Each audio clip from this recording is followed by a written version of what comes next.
I never thought I'd be that person, the one who smiles at family gatherings while harboring thoughts so dark they'd make the others choke on their champagne if they knew, the one who plans each move like a chess master, turning betrayal into an art form. But life has a way of transforming you when you least expect it. And sometimes the most satisfying revenge isn't served cold, it's served with a wedding cake and a father-daughter dance that makes your new stepdaughter's knees buckle. But I'm getting ahead of myself. 6 months ago, I was just Emma Pierce, happily engaged, successful enough in my marketing career, and blessed with what I thought was an unbreakable friendship with my best friend since childhood, Vanessa Clark. I had it all figured out: the June wedding, the house in the suburbs, the eventual 2.5 kids with my fiancé Jack. The American dream polished to perfection. Then came that Tuesday night in February. I remember every detail with a clarity that still burns. The rain pelting against my windshield as I drove home early from my conference in Philadelphia, excited to surprise Jack. The way our apartment lights glowed warmly through the downpour. The extra coffee I'd grabbed for him from his favorite roadside stand, now cooling in the cup holder. I remember thinking how stupidly, perfectly romantic it would be to wake him with fresh coffee and tales of my business trip cut short. I remember the unfamiliar shoes by the door, women's shoes, expensive ones. I remember thinking, Vanessa must be over, because who else would be at our place at 11:30 p.m.? She and Jack had become friends in their own right over the years. Sometimes they'd have a beer and watch those pretentious foreign films they both loved while I was working late. I'd always found it endearing, my fiancé and my best friend getting along so well. The sound hit me first. That unmistakable rhythm coming from our bedroom. My bedroom. The bed where I laid out my clothes each night. Where Jack and I had spent lazy Sunday mornings planning our future. People tell you that in moments of shock, time slows down. They're wrong. Time fragments. It shatters into razor-sharp shards that cut as you try to piece them together later. Fragment. My hand on the doorknob, turning it silently. Fragment. Two shapes moving on our bed, illuminated only by the streetlights filtering through our curtains. Fragment. Vanessa's cascade of caramel hair spilled across my pillowcase. Fragment.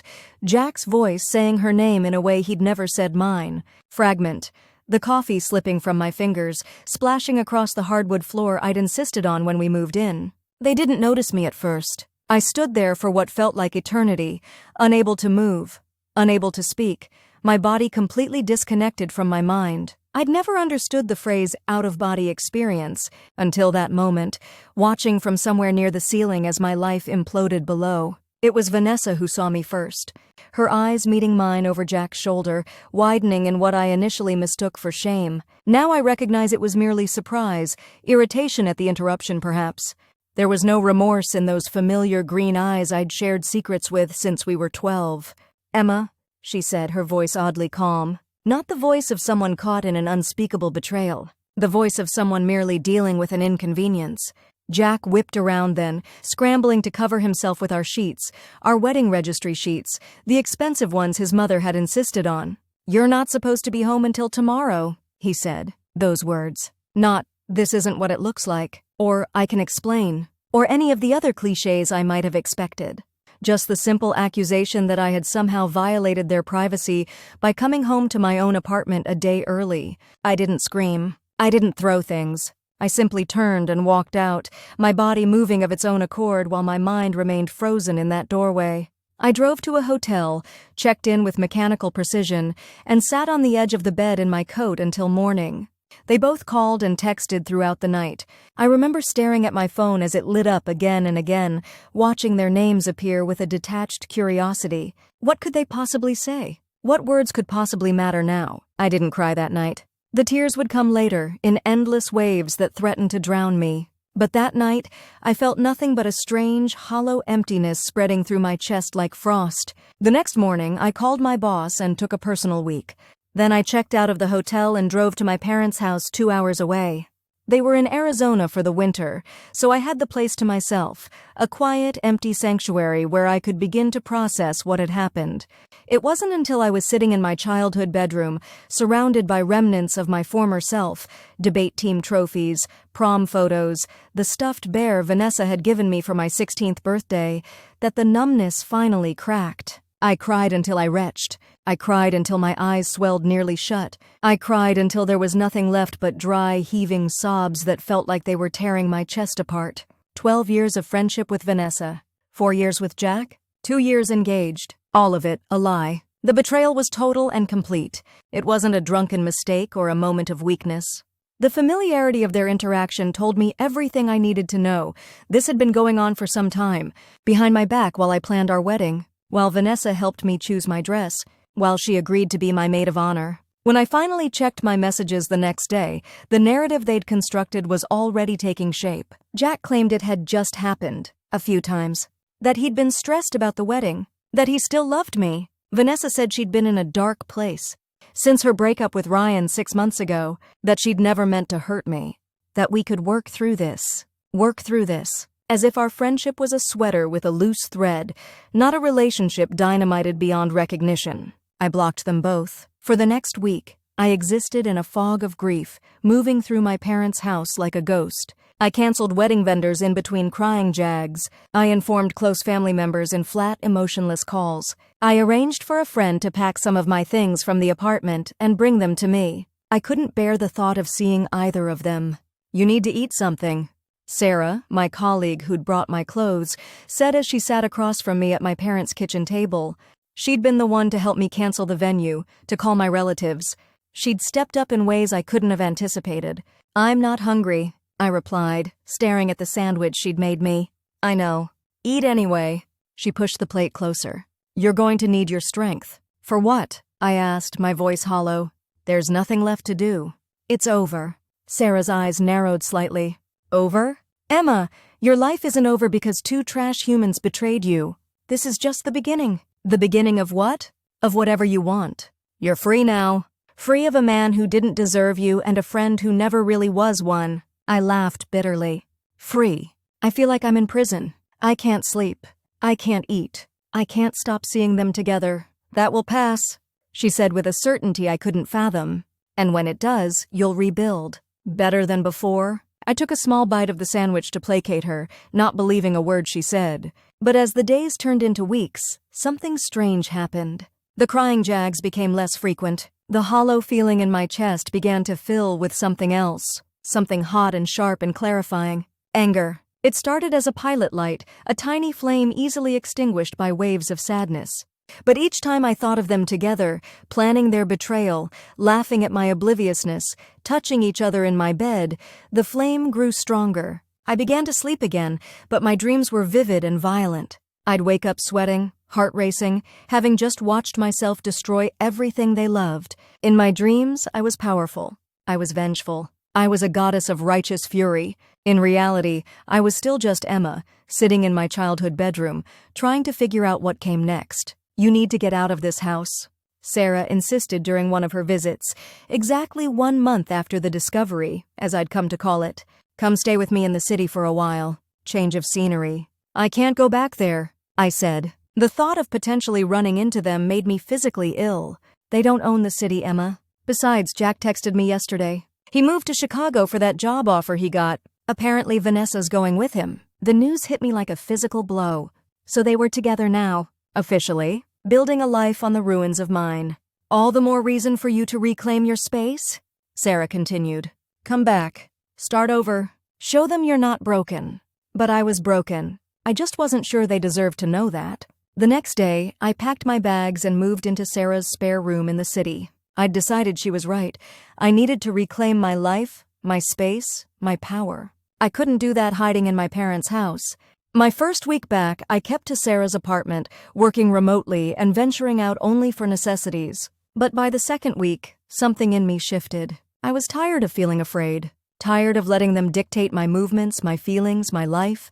So I began to go out, cautiously at first, then with increasing boldness. I got my hair cut, short and edgy, a style I'd always wanted to try but Jack had discouraged. I bought new clothes, not to impress anyone but to armor myself. I started running again, pushing myself until my lungs burned and my legs shook, exercising my demons through sweat and pain. And I began to think, really think. What did I want now? My old life was gone. The future I'd planned had evaporated. I was standing at a crossroads with infinite possibilities, a thought that was both terrifying and exhilarating. You should date, Sarah suggested one evening as we shared a bottle of wine. Nothing serious. Just to remember there are decent men out there. I shook my head. I'm not ready for that. Fine. Casual sex then, she said with a grin. A palate cleanser. I laughed despite myself. I'm not ready for that either. Then what are you ready for? What do you want, Emma? I swirled the wine in my glass, watching it catch the light. I want ... I hesitated, unsure if I should voice the dark thought that had been growing in my mind. I want them to hurt like I hurt. Sarah didn't look shocked or concerned. She simply nodded. That's natural. Is it? Because sometimes I scare myself with the things I imagine. She topped off my glass. There's a difference between thinking and doing. Fantasies are healthy. Acting on them? Well, that depends on the action, doesn't it? I took a large sip of wine. What do you mean? I mean, there's a difference between slashing someone's tires and finding a way to show them exactly what they lost. One is petty crime. The other is justice. Justice. The word resonated in my chest, striking a chord I hadn't known was there. I don't just want them to know what they lost, I said slowly. I want them to live with it, to have it haunt them the way they haunt me. Sarah's smile was small but encouraging. Now that sounds like the Emma I know. Strategic. Thoughtful. I don't even know where they are, I sighed. Other than Chicago, which isn't exactly helpful. Social media, Sarah said simply. They may have blocked you, but they haven't blocked me. The next morning, Sarah showed me what she'd found. Vanessa had been posting prolifically, photos of her and Jack exploring Chicago, checking out apartments, trying restaurants. Her captions were full of excitement about their fresh start, and how sometimes life takes unexpected turns but leads you exactly where you're meant to be. I felt sick looking at them, but I forced myself to study each image. In one, they were standing in front of a sleek high-rise, presumably their new building. In another, they were at dinner with an older couple I didn't recognize. Wait, I said, peering closer at that image. Go back to that one. Sarah scrolled back. The caption read, Dinner with Dad and Linda. So glad they made the trip from Milwaukee to check out our new place. Heart. I stared at the man in the photo, tall, distinguished, with salt and pepper hair and Vanessa's green eyes. Richard Clark, Vanessa's father. A memory surfaced. Vanessa and me at 19, home from college for Thanksgiving break. We'd gone to her house for drinks because her dad was cool about alcohol as long as we didn't drive. I remembered how he'd mixed us martinis, teaching us about the proper gin-to-vermouth ratio with the patience of a professor. How he'd made me laugh with stories of his own college days. How I'd had a tiny, fleeting crush on him that I'd never admitted to anyone. Richard had always been kind to me. He'd attended my college graduation when my own parents had been stuck in a snowstorm. He'd helped me move into my first apartment, insisting on assembling all my IKEA furniture himself. He'd even taken me to dinner when I'd gotten my first big promotion, filling in when my parents couldn't make it up from Florida where they'd relocated. Earth to Emma, Sarah said, waving her hand in front of my face. Where'd you go? I blinked, returning to the present. Just remembering something? Something useful? A plan was already forming in my mind, hazy and incomplete, but with a core of perfect poetic justice that made my heart race. Maybe, I said carefully. I need to think. Over the next few days, I couldn't stop thinking about Richard Clark, about how devastated he'd been when Vanessa's mother left him for her yoga instructor when Vanessa was 15, about how he'd rebuilt his life, focusing on his career as an architect and raising Vanessa alone. About how he'd started dating again in recent years, but never seemed to find the right woman. I knew from Vanessa that he still lived in the same beautiful modernist home he'd designed himself in a wealthy suburb of Milwaukee, about an hour and a half from Chicago. I knew he was now a partner at his firm. I knew he still played tennis 3 times a week and collected vintage watches. I also knew, from years of Vanessa's complaints, that he desperately wanted her to settle down. That he worried about her constant job hopping and relationship drama, that he had never particularly warmed to Jack during the few times they'd met.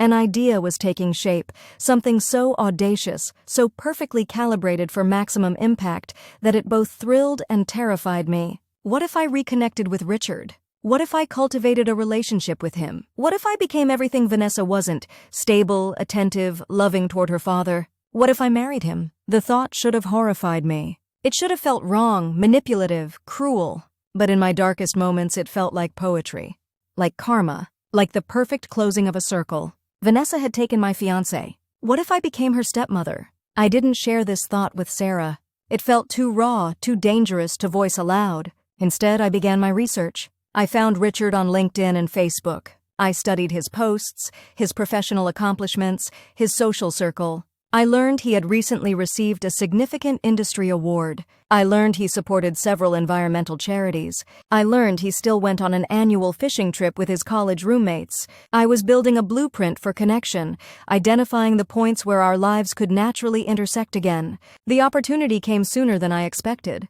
3 weeks after moving back to the city, I was at an industry networking event when I spotted a familiar profile across the crowded rooftop bar. Richard Clark, in an impeccably tailored gray suit, deep in conversation with a small group of people. My heart hammered against my ribs. I hadn't expected to see him here, in my city rather than Milwaukee or Chicago. I wasn't prepared. I hadn't finalized my plan. But sometimes the universe hands you an opportunity so perfect you'd be a fool not to take it. I smoothed down my dress, a simple but elegant black sheath that I knew showed off my figure without seeming like it was trying to. I touched my newly short hair, grateful for its sophisticated edge. Then I took a deep breath and moved through the crowd toward him. I didn't approach directly. Instead, I positioned myself at the bar, just within his potential line of sight, and ordered a gin martini, his favorite. It took 12 minutes. I wasn't counting, except I absolutely was, my awareness of him a constant hum beneath my professional small talk with other attendees. 12 minutes before I heard his voice behind me. Extra dry with a twist. Some things never change. I turned, allowing genuine surprise to show on my face. "Richard! What are you doing here?" His smile was warm, reaching all the way to those familiar green eyes, the originals from which Vanessa's were merely copies. He was more handsome than I remembered, his face having gained character with age, the silver in his hair giving him a distinguished air. "Design conference," he said. "I'm giving a talk tomorrow on sustainable urban housing. The better question is, what are you doing here? Last I heard from Vanessa, you were in marketing." The mention of her name sent a jolt through me, but I kept my expression neutral. I still am. This is a cross-industry event. My firm represents several architecture and design clients. He nodded, then his expression grew serious. "Emma, I've been meaning to reach out to you. About Vanessa and Jack. What happened? It wasn't right." I felt my carefully constructed composure threatening to crack. I hadn't expected him to address it so directly, so soon. "It's fine," I said automatically, the social reflex to smooth over discomfort kicking in despite myself. "It's not fine," he said firmly. "And I told Vanessa as much. I raised her better than that." He shook his head slightly. "May I join you?" I gestured to the empty bar stool beside me, my mind racing. This wasn't how I'd envisioned our reconnection. I'd planned to keep the conversation light, professional, to lay the groundwork for a chance second meeting. I hadn't prepared for his direct acknowledgement of the betrayal. "I want you to know," he continued as he sat down, "that I don't condone what she did." What either of them did? I took a sip of my martini, using the moment to compose myself. "Thank you. That ... means something coming from you. How are you doing?" "Really?" The genuine concern in his voice nearly undid me. It had been so long since someone other than Sarah had asked me that question in a way that invited an honest answer. I started, then stopped, recalibrating. "Some days are better than others." He nodded, signaling the bartender. "Another of what she's having, and a Macallan, neat," he ordered before turning back to me. "That's more honest than I expected. Would you prefer I lied and said I'm great?" The corner of his mouth quirked up. "No. I've always appreciated your authenticity, Emma. It's a rare quality." An unexpected warmth spread through my chest at his words. I tamped it down, reminding myself why I was here, what I was doing. "What about you?" I asked. "How are you handling all of this?" He sighed, accepting his whiskey from the bartender with a nod of thanks.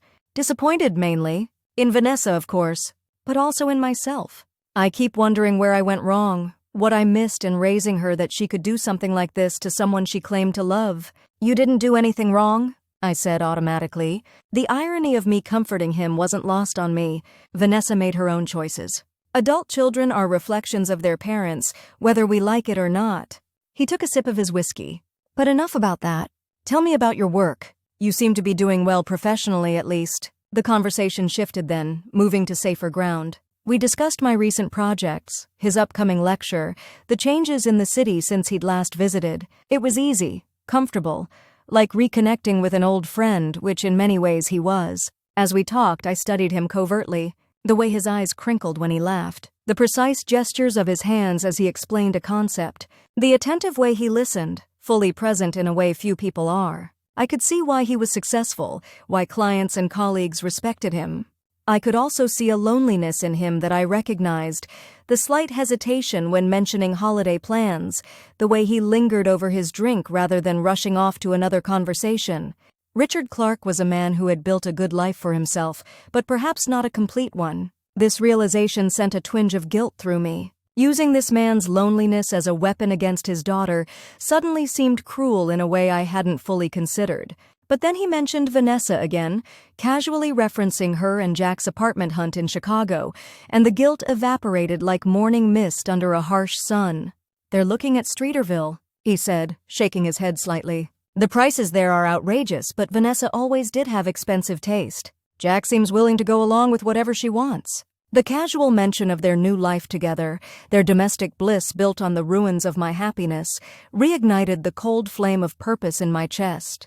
"Sounds like they have it all figured out," I said, unable to keep a slight edge from my voice. Richard gave me a long look. "I don't think they have anything figured out, Emma. What they did, the way they did it, that speaks to a fundamental lack of character. That doesn't magically resolve itself because they signed a lease together." I felt a savage satisfaction at his assessment. At least someone else saw through their meant-to-be narrative. "You're probably right," I conceded, "but it's not my problem anymore." "A healthier perspective than many would have," he observed. "I'm impressed." 2 hours passed this way, our conversation flowing naturally from topic to topic. I found myself genuinely enjoying his company, momentarily forgetting my ulterior motives. When he finally looked at his watch and sighed, I felt an unexpected disappointment. "I should get going," he said. "Early lecture tomorrow?" I nodded, signaling for the check. "It was really good to see you, Richard." "Likewise." He placed his hand over mine when I reached for my wallet. "Please let me—" "You don't have to do that." "I know." His smile was warm. "But I'd like to. Consider it a small apology on behalf of my family. I should have insisted on paying my share. It would have been the right thing to do, given my secret intentions. Instead, I simply said, thank you." As the bartender processed his card, Richard turned to me again. "I'm in town until Sunday. Would you be free for dinner tomorrow night? After my lecture? I'd enjoy catching up more in a quieter setting." My pulse quickened. This was moving faster than I'd anticipated, but the opportunity was too perfect to pass up. "I'd like that," I said, keeping my tone casual. "Excellent." He returned his wallet to his jacket pocket. "I'll text you details? Do you still have the same number?" I nodded, surprised he'd remembered he had it. "I do." "Then it's a date," he said, then immediately looked flustered. "A plan, I mean. Not a date. I laughed, finding his momentary awkwardness unexpectedly charming. "I knew what you meant, Richard." He smiled, looking relieved, and stood. "Good night, Emma. It really was wonderful to see you." "Good night," I echoed, watching as he made his way through the now thinning crowd and disappeared into the elevator. I sat there for a long moment, processing what had just happened. My plan had been set in motion, more quickly and successfully than I could have hoped. I should have felt triumphant, calculating, focused on the next steps. Instead, I felt a confusing mix of emotions. Satisfaction at the progress, yes, but also a surprising guilt. Richard was a good man who had shown me nothing but kindness. Using him as a pawn in my revenge against Vanessa suddenly seemed unnecessarily cruel. But then I remembered the look on Vanessa's face when I caught her with Jack. Not shame, not remorse, just irritation at being interrupted. I remembered how quickly they had moved on, how carelessly they had discarded me from their lives. The guilt receded, replaced by cold resolve. This wasn't just about hurting Vanessa anymore. It was about justice, about consequences, about teaching her that some betrayals can never be undone. I finished my martini, left a generous tip for the bartender, and headed home to prepare for my dinner with Richard the following evening. Sarah was waiting up for me when I got back to the apartment, curled on the couch with her laptop and a glass of wine. "How was the networking thing?" she asked, closing her computer as I kicked off my heels by the door. I hesitated, unsure how much to share. "Interesting," I finally said. "I ran into Vanessa's dad." Sarah's eyebrows shot up. "Richard? What was he doing there?" "He's speaking at some design conference tomorrow." I moved to the kitchen, suddenly desperate for water, my mouth dry from alcohol and conversation and the weight of my own machinations. "And," Sarah prompted, following me, "was it awkward?" Did he mention her? I filled a glass from the tap and drank deeply before answering. It wasn't awkward, actually. He was very kind, apologetic about what Vanessa did. We ended up talking for a couple of hours. Sarah's eyes narrowed slightly, her expression turning speculative. You always did get along well with him, didn't you? I suppose, I said carefully, refilling my water glass to avoid her gaze. She leaned against the counter, studying me.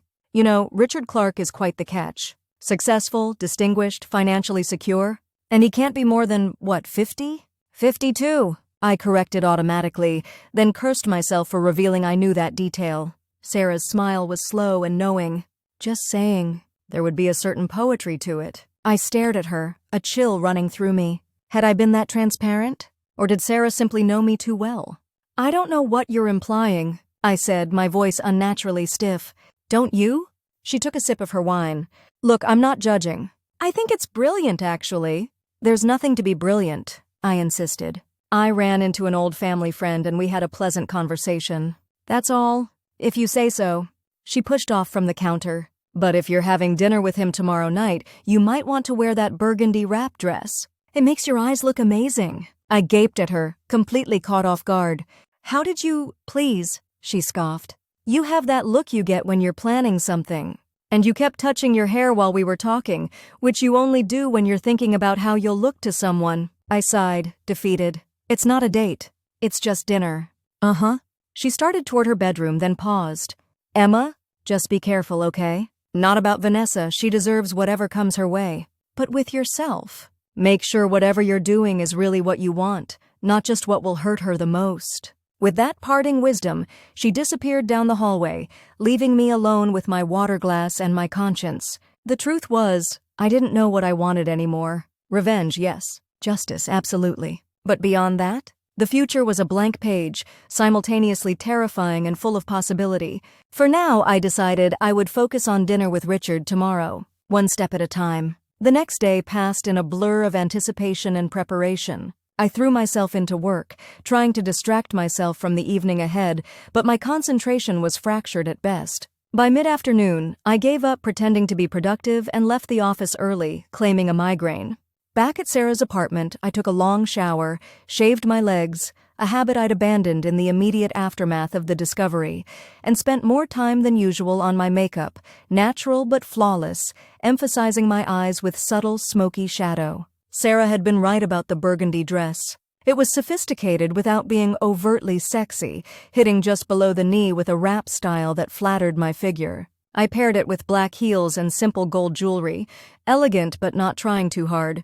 My phone pinged with a text from Richard at exactly 6:15, confirming our 7:30 reservation at Althea, an upscale vegetarian restaurant with stunning views of the city. I remembered then that Vanessa had once mentioned her father had mostly stopped eating meat a few years ago, another detail I'd absorbed without realizing its potential usefulness. You look incredible, Sarah said from the doorway of the bathroom where I was applying a final coat of mascara. Understated but devastating. That's the goal, I admitted, finally giving up the pretense that this was just a casual dinner. So you're really going through with this? Operation Stepmom? I flinched at the crude name. I'm having dinner with Richard. That's all I know for sure right now. Sarah held up her hands in a gesture of surrender. No judgment here? Like I said, I think it's brilliant. Just make sure you're prepared for all possible outcomes. Meaning? Meaning, what if you actually like him? What if this vengeance mission turns into something real? Are you prepared for that? I hadn't allowed myself to consider that possibility. The idea of developing genuine feelings for Richard complicated the clean lines of my revenge narrative in ways I wasn't ready to examine. One dinner, I said firmly. Let's not get ahead of ourselves. Sarah looked skeptical but nodded. Fair enough. Do you want me to wait up? Definitely not, I said, turning back to the mirror for one final check. Don't you have that date with the pediatrician tonight anyway? Cardiologist? She corrected. And yes, but I could cancel if you needed moral support for the post-dinner debrief. I smiled, genuinely touched by her offer. Go meet your doctor. I'll be fine. You certainly will, she agreed, eyeing my reflection. Richard Clark won't know what hit him. I arrived at Althea exactly on time, taking the elevator to the 16th floor where the restaurant overlooked the city. The maitre d' led me to a corner table where Richard was already waiting, rising to greet me as I approached. He looked even more handsome than the previous night, dressed in a navy suit that had clearly been tailored to his tall frame. His eyes warmed as they took me in, and I felt a flutter of something that couldn't entirely be attributed to my revenge scheme. "Emma," he said, moving to pull out my chair. "You look beautiful." "Thank you," I replied, settling into my seat. "How was your lecture?" "Long," he said with a self-deprecating smile. "I'm afraid I may have bored the entire room with my thoughts on sustainable urban planning." "I doubt that," I said honestly. "You've always been an engaging speaker." He looked pleased at the compliment. "You've heard me speak before?" "At Vanessa's college graduation," I reminded him. "You gave that toast at the dinner afterward about following your passion and building a meaningful life. It was actually quite inspiring." The fact that I remembered this clearly surprised him, his expression softening. "That's very kind of you to say. And impressive that you remember. That was what, 6 years ago?" 7, I corrected. "And I remember it because it was good advice. Better than the canned commencement speech we got the next day." Our server arrived then, offering cocktails. Richard ordered a gin martini, and I followed suit, the synchronicity of our choices drawing a smile from him. "Great minds," he commented as the server departed. "Or just good taste." I countered with a smile of my own. The conversation flowed easily from there. We discussed his lecture in more detail, my current marketing projects, books we'd both read recently. It was engaging, intellectually stimulating in a way my conversations with Jack had rarely been toward the end. When our drinks arrived, Richard raised his glass slightly. "To unexpected reunions." I clinked my glass against his. "To new beginnings." Something flickered in his eyes at my toast. Interest, curiosity, perhaps a hint of caution. He took a sip of his martini, regarding me thoughtfully over the rim. "May I ask you something personal, Emma?" I tensed slightly but nodded. "Of course. How are you really doing? After everything that happened with Vanessa and Jack. Last night you said some days were better than others, but that doesn't tell me much." I hadn't expected such direct questioning, had prepared instead for polite avoidance of the painful subject. But perhaps this was better, a chance to establish emotional intimacy early, to position myself as vulnerable but resilient. "Honestly?" I took a sip of my drink, letting the gin burn slightly down my throat. "I'm angry. More than sad now, just furious. Not just about the betrayal itself, but about how easily they moved on. How quickly they rewrote our history to justify what they did." Richard nodded, his expression grave. "That makes perfect sense to me." "Does it?" "Of course." He leaned forward slightly. "Anger is a natural response to injustice. And what they did was profoundly unjust." His validation was unexpectedly soothing. After months of well-meaning friends telling me I needed to move on and let go of the anger, Richard's simple acknowledgement of the legitimacy of my feelings was like cool water on a burn. "Thank you for saying that," I said quietly. "You don't need to thank me for basic human decency, Emma." His voice was gentle but firm. "What they did was wrong. Full stop. You have every right to your anger." I felt my eyes sting with unexpected tears and blinked rapidly to dispel them. "Most people seem to think I should be over it by now. Most people haven't experienced that kind of betrayal," he said simply. "Or, if they have, they've suppressed their own anger so thoroughly they can't bear to witness it in others." His insight startled me. It was perceptive in a way I hadn't anticipated, revealing a depth of emotional intelligence I could use but hadn't expected. "What about you?" I asked, deflecting attention from my momentary vulnerability. "You said last night you were disappointed in Vanessa. Is that still how you feel?" He sighed, running a finger along the stem of his glass. "Disappointed, yes, but also concerned. This behavior, it's not isolated. Vanessa has always had a certain casualness about boundaries. Even as a teenager, it's something I tried to address, but perhaps not effectively enough." I remembered then the stories Vanessa had told me over the years, how she'd borrowed her high school friend's crush for prom, how she'd applied for the same exclusive internship as her college roommate without telling her, how she'd briefly dated her cousin's ex-boyfriend, causing a family rift. There had always been a pattern, I realized. I had simply never imagined I would become part of it. "She's always been competitive," I offered neutrally. Richard's mouth tightened slightly.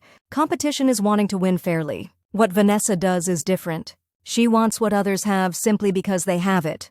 It's not about the thing itself, but about the taking." His assessment of his daughter was so coldly accurate it momentarily stole my breath. He saw her clearly, this man, more clearly than I had, despite 12 years of friendship. "That's Insightful. I managed. I'm her father. I love her unconditionally. That doesn't mean I'm blind to her flaws. He took another sip of his drink. I just wish I'd done a better job helping her address them before she hurt someone I care about. Someone I care about. The phrase hung between us, weighted with implication. Did he mean he cared about me specifically, or just that he was troubled by his daughter hurting anyone? Before I could analyze it further, our server returned to take our dinner orders. The moment passed, the conversation shifting to the menu and Richard's recommendations as a vegetarian. I chose the wild mushroom risotto at his suggestion, while he ordered the roasted carrot gnocchi. As our main courses arrived and we continued talking, I found myself genuinely enjoying Richard's company. He was intelligent, thoughtful, and attentive in a way that made me feel valued and seen. The comparison to Jack was inevitable and unflattering to my ex-fiancé. Where Jack had often dominated conversations, Richard asked questions and listened intently to my answers.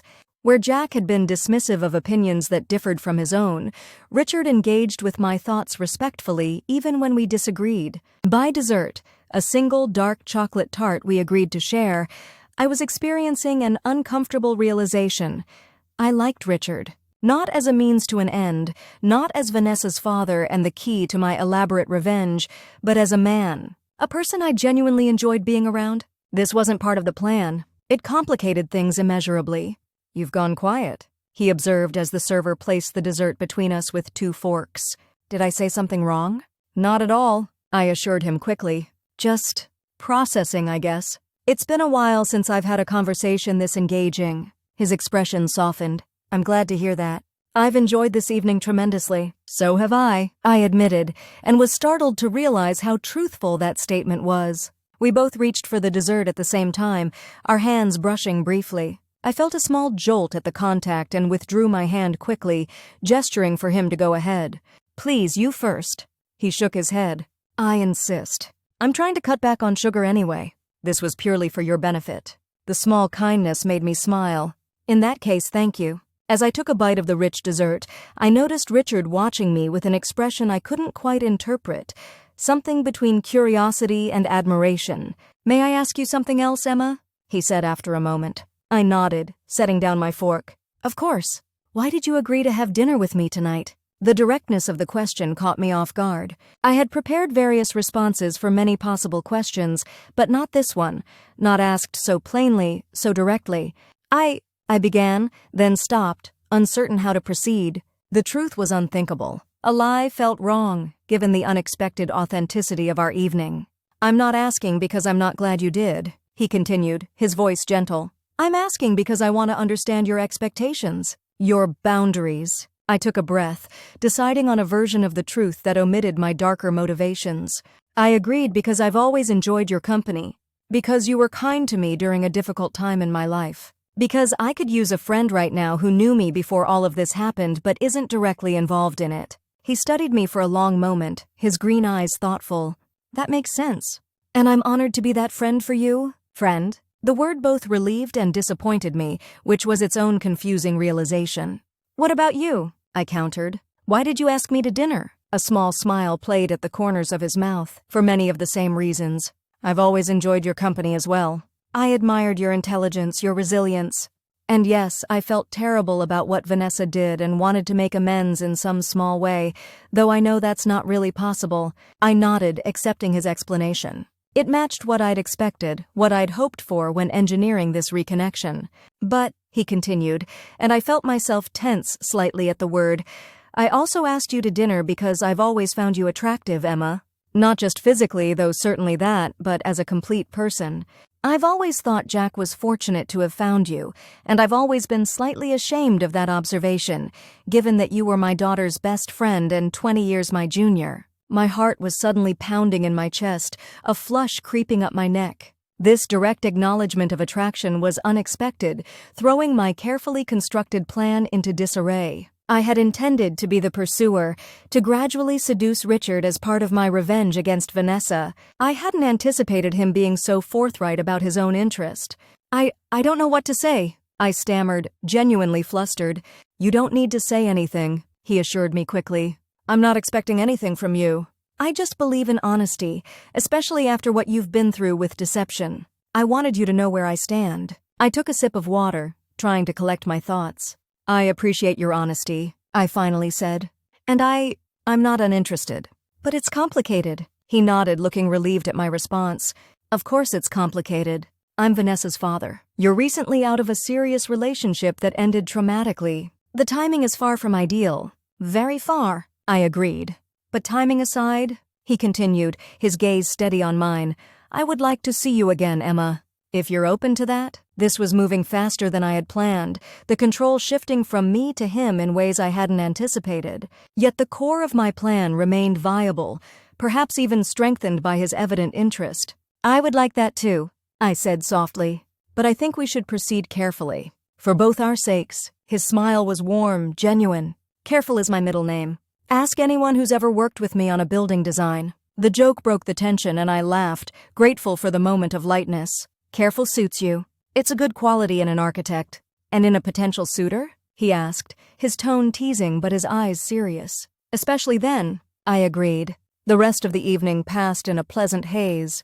Richard paid the bill despite my token protest, and we rode the elevator down to the lobby together, our arms occasionally brushing in a way that felt both accidental and deliberate. Outside the restaurant, he hailed a taxi for me, his hand warm on the small of my back as he opened the door. Thank you for a lovely evening, Emma, he said, his voice low. Thank you, I echoed. It was unexpectedly wonderful. He smiled at that. The best things often are unexpected, aren't they? Before I could respond, he leaned down and placed a gentle kiss on my cheek, his lips lingering just a fraction longer than strictly necessary. The contact sent a surprising shiver through me. I'll call you tomorrow if that's all right, he asked as he straightened. I nodded, not trusting my voice in that moment. Good night, then. Good night, Richard. As the taxi pulled away, I touched my fingers to my cheek where he had kissed me, a turmoil of emotions churning inside me. This wasn't how I had expected the evening to go. Richard was supposed to be a means to an end, a tool for my revenge. He wasn't supposed to make me feel things, real things, genuine attraction and connection.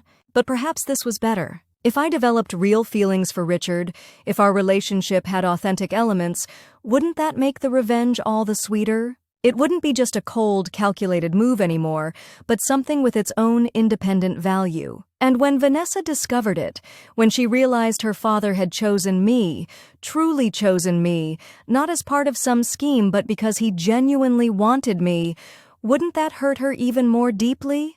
The thought satisfied the vengeful part of me that still burned cold and bright. But another part, a part I had thought died the night I found Jack and Vanessa together, whispered that using Richard this way was wrong. That he deserved better than to be a pawn in my revenge game, no matter how justified that revenge might be. I pushed that thought aside.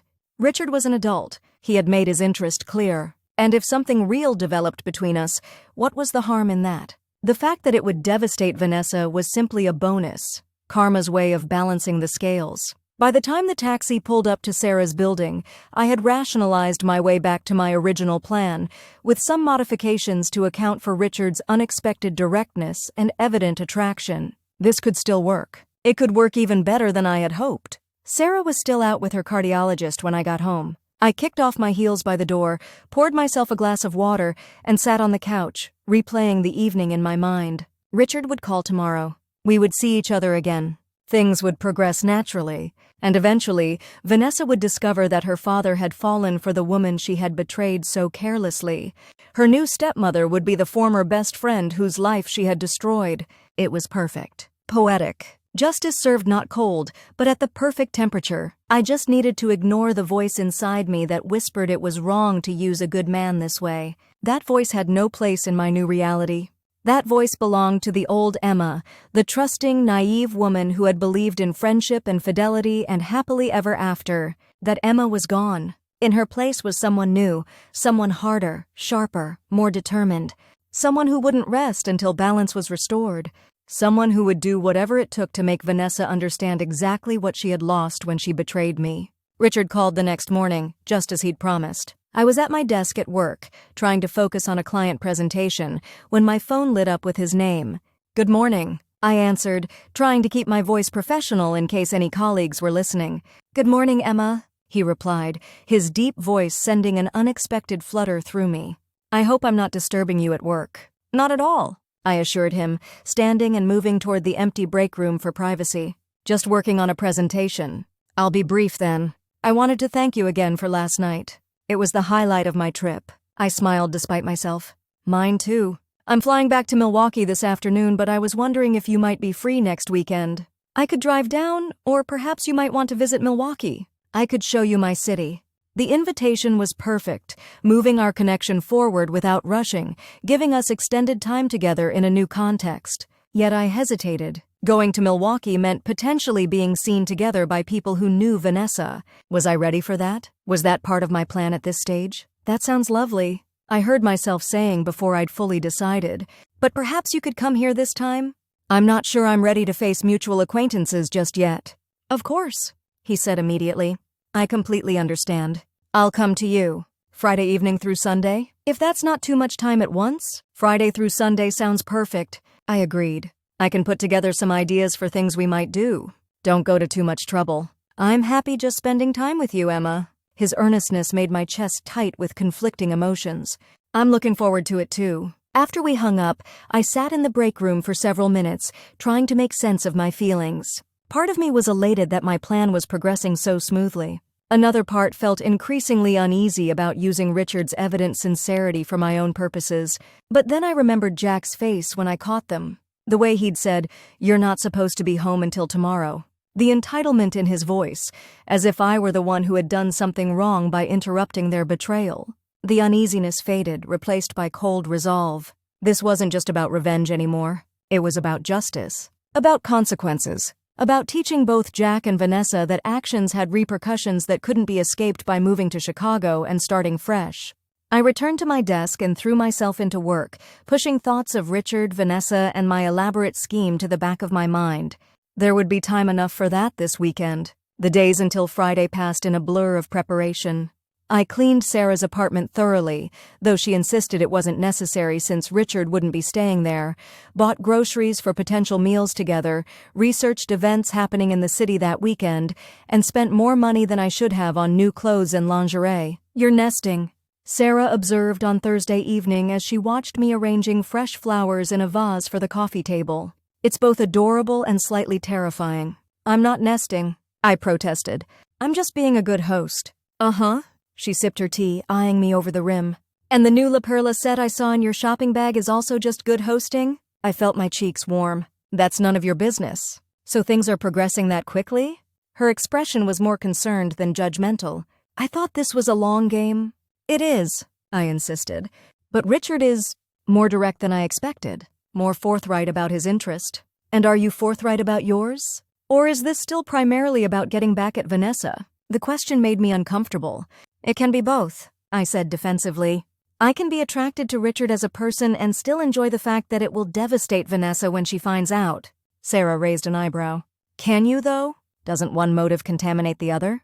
"You're overthinking this," I said, turning away to adjust the flowers needlessly. "It's just a weekend together. We're still getting to know each other." "Fair enough," she conceded. "And where am I supposed to be during this romantic weekend, by the way?" "You can stay," I said quickly. "I'm not expecting Richard to spend the night here," Sarah snorted. "Right. And those new sheets on your bed are also just good hosting." "They're just sheets," I muttered. "Emma." Her voice softened. "I'm not judging you. If you want to sleep with Richard Clark, more power to you. He's hot for an older guy, and God knows you deserve some pleasure after everything you've been through. I just want you to be honest with yourself about what's happening." I sighed, sitting down across from her. "I don't know what's happening, okay? Yes, I'm attracted to him. Yes, I still want revenge on Vanessa. Yes, those things are tangled up together in ways I don't fully understand yet. But I'm being careful." "Are you, though? Because from where I'm sitting, it looks like you're rushing headlong into a relationship with your ex-best friend's father as some sort of elaborate revenge plot, while also developing real feelings for him that you're not acknowledging because they complicate your narrative." Her assessment was so accurate it left me momentarily speechless. Sarah had always been perceptive, but this was uncomfortably on target. "I'm acknowledging my feelings," I finally said. "I just don't think they change anything." "They change everything, Em. If you're using Richard purely as a means to an end, that's one thing. Cold, but I get it after what they did to you. But if you're developing real feelings for him, that changes the ethical calculation considerably." "How so?" Because then you're not just using him, you're deceiving him about your primary motivation. You're letting him believe this is about him and you, when really it's about him, you, and your vendetta against his daughter. I stood up abruptly, uncomfortable with the direction of this conversation. I need to finish getting ready for tomorrow. Sarah sighed but didn't press the issue. For what it's worth, I'm going to my parents this weekend. Not because I disapprove, but because you deserve privacy to figure this out. Thank you, I said quietly. I appreciate that. Just promise me you'll think about what I said. About being honest with yourself, if not with him? I nodded, not trusting myself to speak. The truth was, I was increasingly uncertain about my own motivations. The line between genuine attraction to Richard and calculated revenge against Vanessa was blurring in ways that made me uneasy. But I was committed now. Richard would arrive tomorrow evening, and I would proceed as planned. I would figure out the ethical nuances later, after I had more clarity about where this relationship, real or strategic, was headed. Friday dawned bright and clear, a perfect late spring day that matched my nervous energy. I went through the motions at work, attending meetings and responding to emails with half my attention, the other half fixated on the evening ahead. Richard texted at noon. Just left Milwaukee. Should be at your place around 6, traffic permitting. Looking forward to seeing you. The simple message sent my heart racing. This was real. It was happening. My revenge plan was in motion, taking on a life of its own in ways I hadn't fully anticipated. I left work early, using a fictitious dentist appointment as an excuse, and hurried home to prepare. Sarah had already left for her parents, leaving a bottle of expensive wine on the counter with a note, "For courage, whatever form that takes. Love you." I showered, taking extra time with my hair and makeup, then changed into the new outfit I'd bought, a casual but flattering navy wrap dress that hinted at curves without being obvious about it. I wanted to look effortless, as if I hadn't spent hours preparing for this moment. At precisely 6:03, my phone buzzed with a text from Richard. "Just parked outside your building." "Which number?" My fingers shook slightly as I replied with Sarah's apartment number. This was it. The beginning of the next phase of my plan. The point of no return. When I opened the door, Richard stood there with a small bouquet of wildflowers and a bottle of wine, looking casually handsome in dark jeans and a light blue button-down shirt that made his eyes seem even greener. "Hi," I said, suddenly shy despite all my preparation. "Hi yourself," he replied, his smile warm as he took me in. "You look beautiful, Emma." "So do you," I blurted, then laughed at my awkwardness. "I mean, you look nice." "Handsome." His smile widened as he handed me the flowers. "These reminded me of you. Wild but elegant." "Thank you. They're lovely." I stepped back to let him in, hyper-aware of his presence as he moved past me into the apartment. He smelled good, a subtle cologne with notes of cedar and something citrusy. "Nice place," he commented, looking around Sarah's stylishly decorated living room. "It's my friend Sarah's, actually. I'm staying with her temporarily until I find my own place." He nodded in understanding. "Fresh start. That makes sense." There was a moment of awkward silence as we stood there, the reality of being alone together settling around us like a new garment, not yet comfortable. "Would you like a glass of wine?" I offered, moving toward the kitchen. "Your drive must have been tiring." "I'd love one," he agreed, following me. "And the drive was fine. I was too excited about seeing you to notice the traffic." The simple admission made me pause as I reached for wine glasses. He was so direct, so unguarded in expressing his interest. It was both flattering and disarming, making my calculated plan feel increasingly complicated.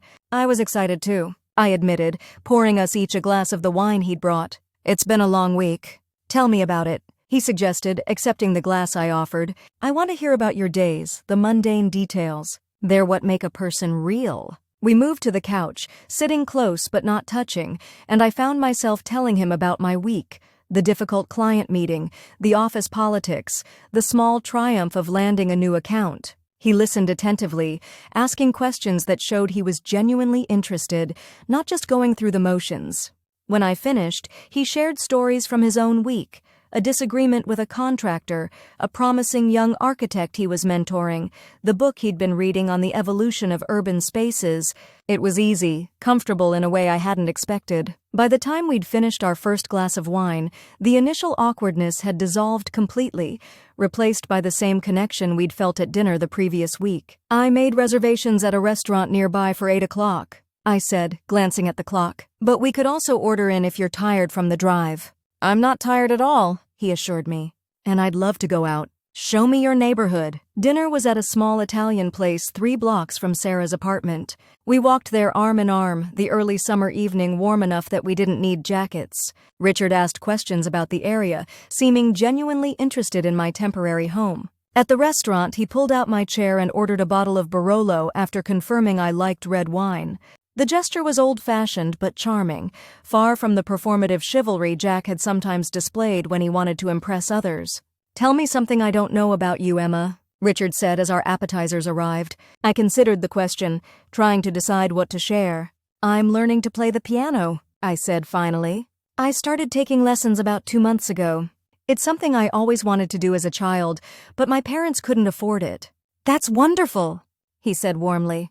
"What made you start now?" The truth was that I'd needed something to focus on after the discovery, something that required concentration and discipline to keep me from spiraling into depression.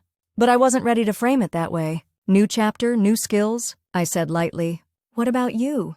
"Tell me something I don't know about Richard Clark." He took a sip of wine, considering. "I write poetry," he said finally. "Terrible poetry, mind you. Nothing anyone would ever want to publish. But I find it clarifying. Will you share some with me sometime?" I asked, genuinely curious. He looked embarrassed but pleased by my interest.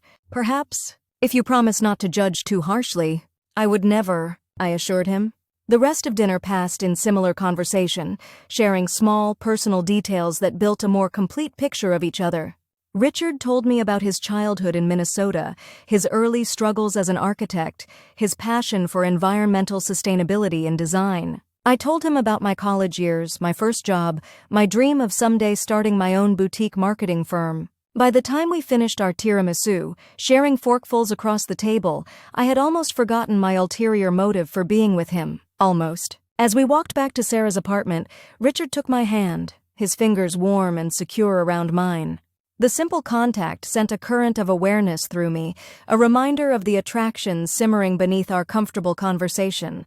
"Would you like to come up for coffee?" I asked when we reached the building, the traditional euphemism feeling both ridiculous and necessary. "I would," he said simply. "But Emma, I want to be clear about something." My heart skipped nervously. "What's that?" "I'm not expecting anything to happen tonight. I'm here because I enjoy your company, because I want to know you better. The rest can unfold in its own time." His consideration both touched and frustrated me. On one hand, it confirmed what I already knew, that Richard was a genuinely good man, thoughtful and respectful. On the other, it complicated my revenge narrative, which had included seduction as a key component. "I appreciate that," I said honestly. "But what if I'm not feeling quite so patient?" The boldness of my response surprised both of us. Richard's eyes darkened slightly, his fingers tightening around mine. "Then I would say that I'm entirely at your disposal," he replied, his voice dropping to a lower register that sent a shiver of anticipation through me. Upstairs, the atmosphere had changed. There was a charge in the air between us, an awareness of possibilities that made ordinary movements feel significant. I made coffee we both knew we didn't really want, a pretense for extending our evening, for delaying the decision we both sensed was coming. We sat on the couch, closer than before, our knees touching as we faced each other. Richard's gaze was intense, appreciative in a way that made heat bloom across my skin. "You are extraordinary, Emma," he said softly. "I've always thought so from the first time Vanessa brought you home." The mention of her name was like a splash of cold water, a harsh reminder of why I was here, what I was doing. But I pushed the discomfort aside. "You hardly knew me then," I pointed out. "I was just Vanessa's awkward friend." He smiled, shaking his head slightly. "You were never awkward. Quiet, perhaps, observant, but always poised, always perceptive. I remember thinking that Vanessa was lucky to have a friend like you, someone who listened, who didn't need to be the center of attention." His assessment of my younger self was surprisingly accurate, and I felt a flush of pleasure at being seen so clearly. "I wasn't always a good friend to her," I admitted, a fragment of honesty escaping despite myself. "No one is perfect," Richard said gently. "Friendship, like any relationship, has its ebbs and flows. Its mistakes and forgivenesses. But some mistakes couldn't be forgiven. Some betrayals cut too deep for repair. Vanessa had crossed that line, and now I was preparing to do the same, in a different way perhaps, but with equally permanent consequences. "Richard," I said softly, setting down my coffee cup, "I think you should kiss me now." His eyes darkened at my words, his gaze dropping to my lips. "Are you certain that's what you want?" In answer, I leaned forward and pressed my lips to his. The kiss was gentle at first, almost tentative. Then Richard's hand came up to cup my cheek, his touch firm but tender as he deepened the kiss. His lips were warm, skilled, moving against mine with a confidence that made my heart race. When we finally broke apart, we were both breathing harder. Richard's eyes had darkened to forest green, his expression a mixture of desire and concern. "Emma," he began, his voice husky. "Don't overthink this," I interrupted, placing my finger against his lips. "I know what I'm doing." Did I, though? The line between my revenge plan and genuine desire had never felt more blurred. I wanted Richard, his touch, his kiss, the weight of his body on mine. But I also wanted to hurt Vanessa, to take something precious from her the way she had taken from me. Could both things be true simultaneously? Could I want Richard for himself while also using him as an instrument of revenge? As I leaned in to kiss him again, I decided it didn't matter. Not tonight. Tonight was about sensation, about connection, about feeling something other than the pain and rage that had been my constant companions for months. Richard responded immediately, his arms encircling me, pulling me closer. His kisses grew more confident, more demanding, and I melted into him, allowing myself to be consumed by the heat building between us.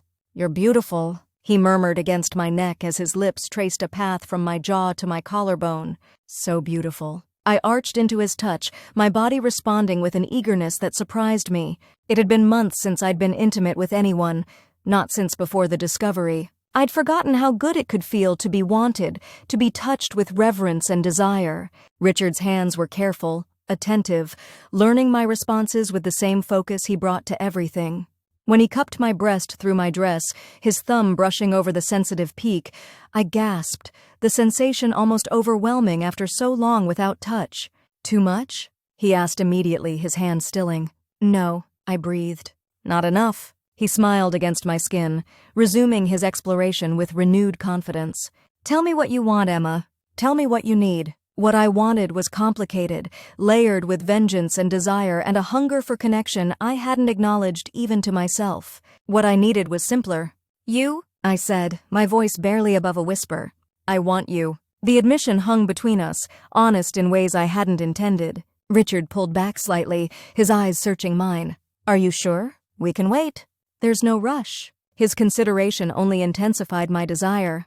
Jack had never asked what I wanted, had never seemed concerned about rushing. He had taken my participation for granted, my enthusiasm as a given. "I'm sure," I said firmly. "I want this. I want you." Something shifted in Richard's expression then, a hesitation giving way to determination. He stood, pulling me up with him, his hands steady on my waist. "Show me your bedroom," he said, his voice low and certain. I led him down the hallway to my temporary room, grateful that I'd changed the sheets, arranged the space with this possibility in mind. As I closed the door behind us, Richard turned me gently, his hands framing my face as he kissed me again, deeper now, with intent and promise. What followed was both exactly what I'd planned and nothing like I'd expected. Richard undressed me slowly, reverently, his fingers tracing each newly revealed inch of skin as if memorizing its texture. He whispered appreciation against my body, his words and touch making me feel more desired than I had in years, perhaps ever.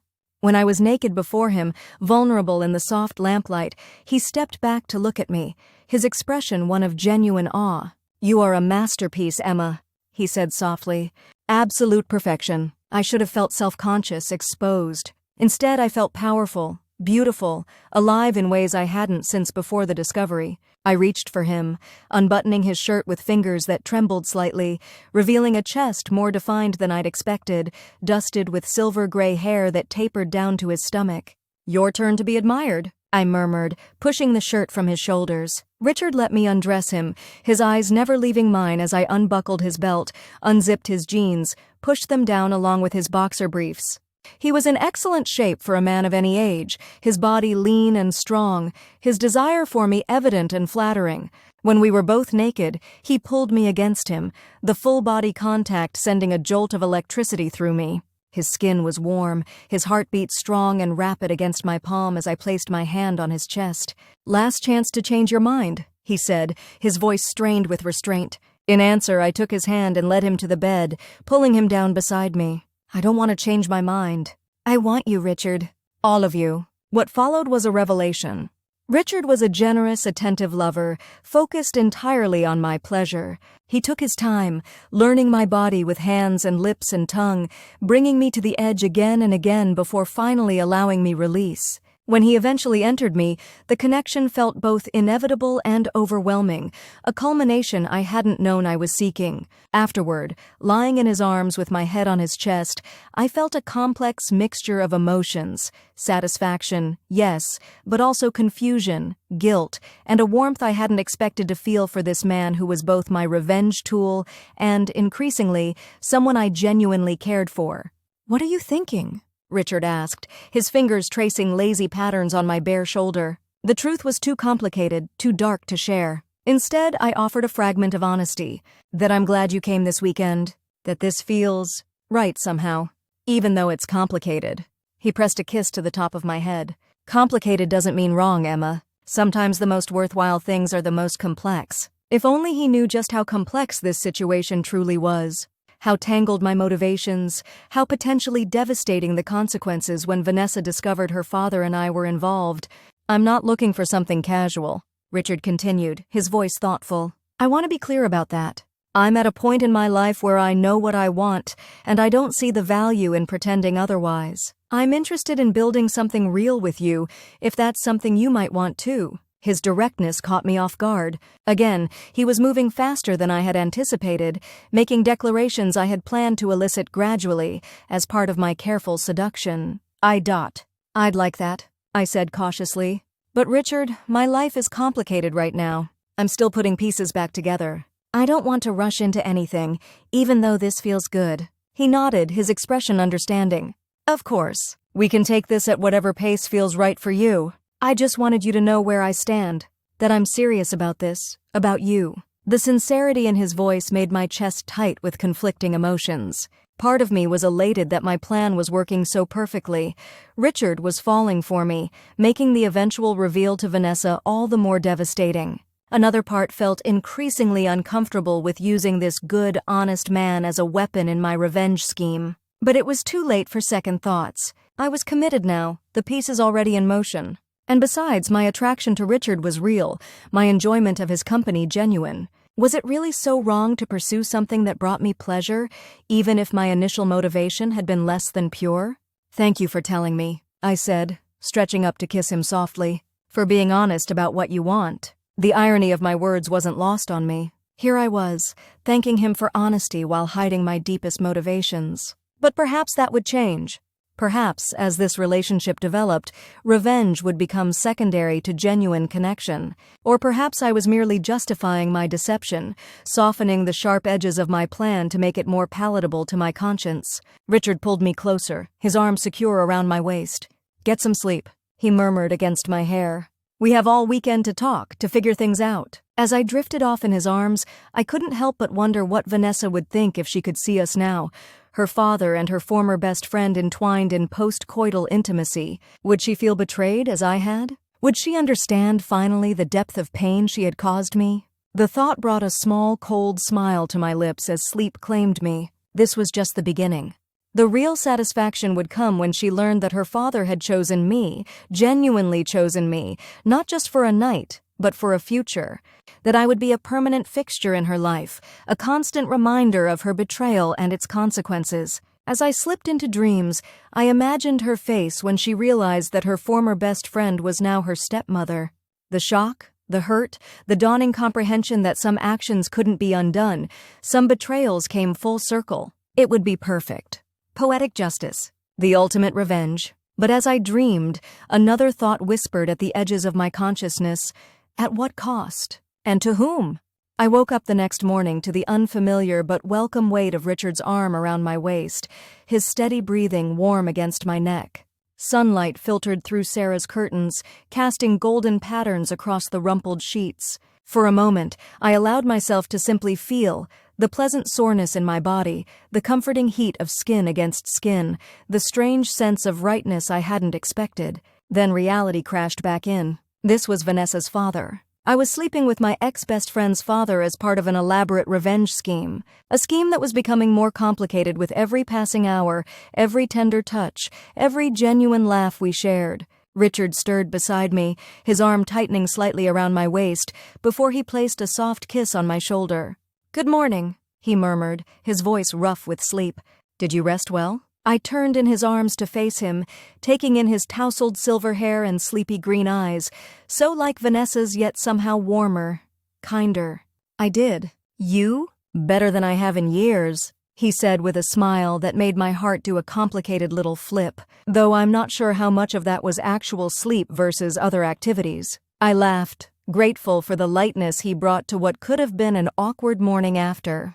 "Are you complaining, Mr. Clark?" "Quite the contrary, Ms. Pierce." He leaned in to kiss me, morning breath be damned, his hand sliding up to cup my face with a tenderness that made my chest ache. "I'm simply noting that we might need a nap later if we're going to be functional human beings today." "I think that can be arranged," I replied, trying to keep my tone playful despite the confusion swirling inside me. This easy intimacy, this genuine connection, it wasn't part of the plan. Or rather, it was part of the plan, but it wasn't supposed to feel this real. Richard studied my face, his expression turning more serious. "What's going on in that beautiful mind of yours?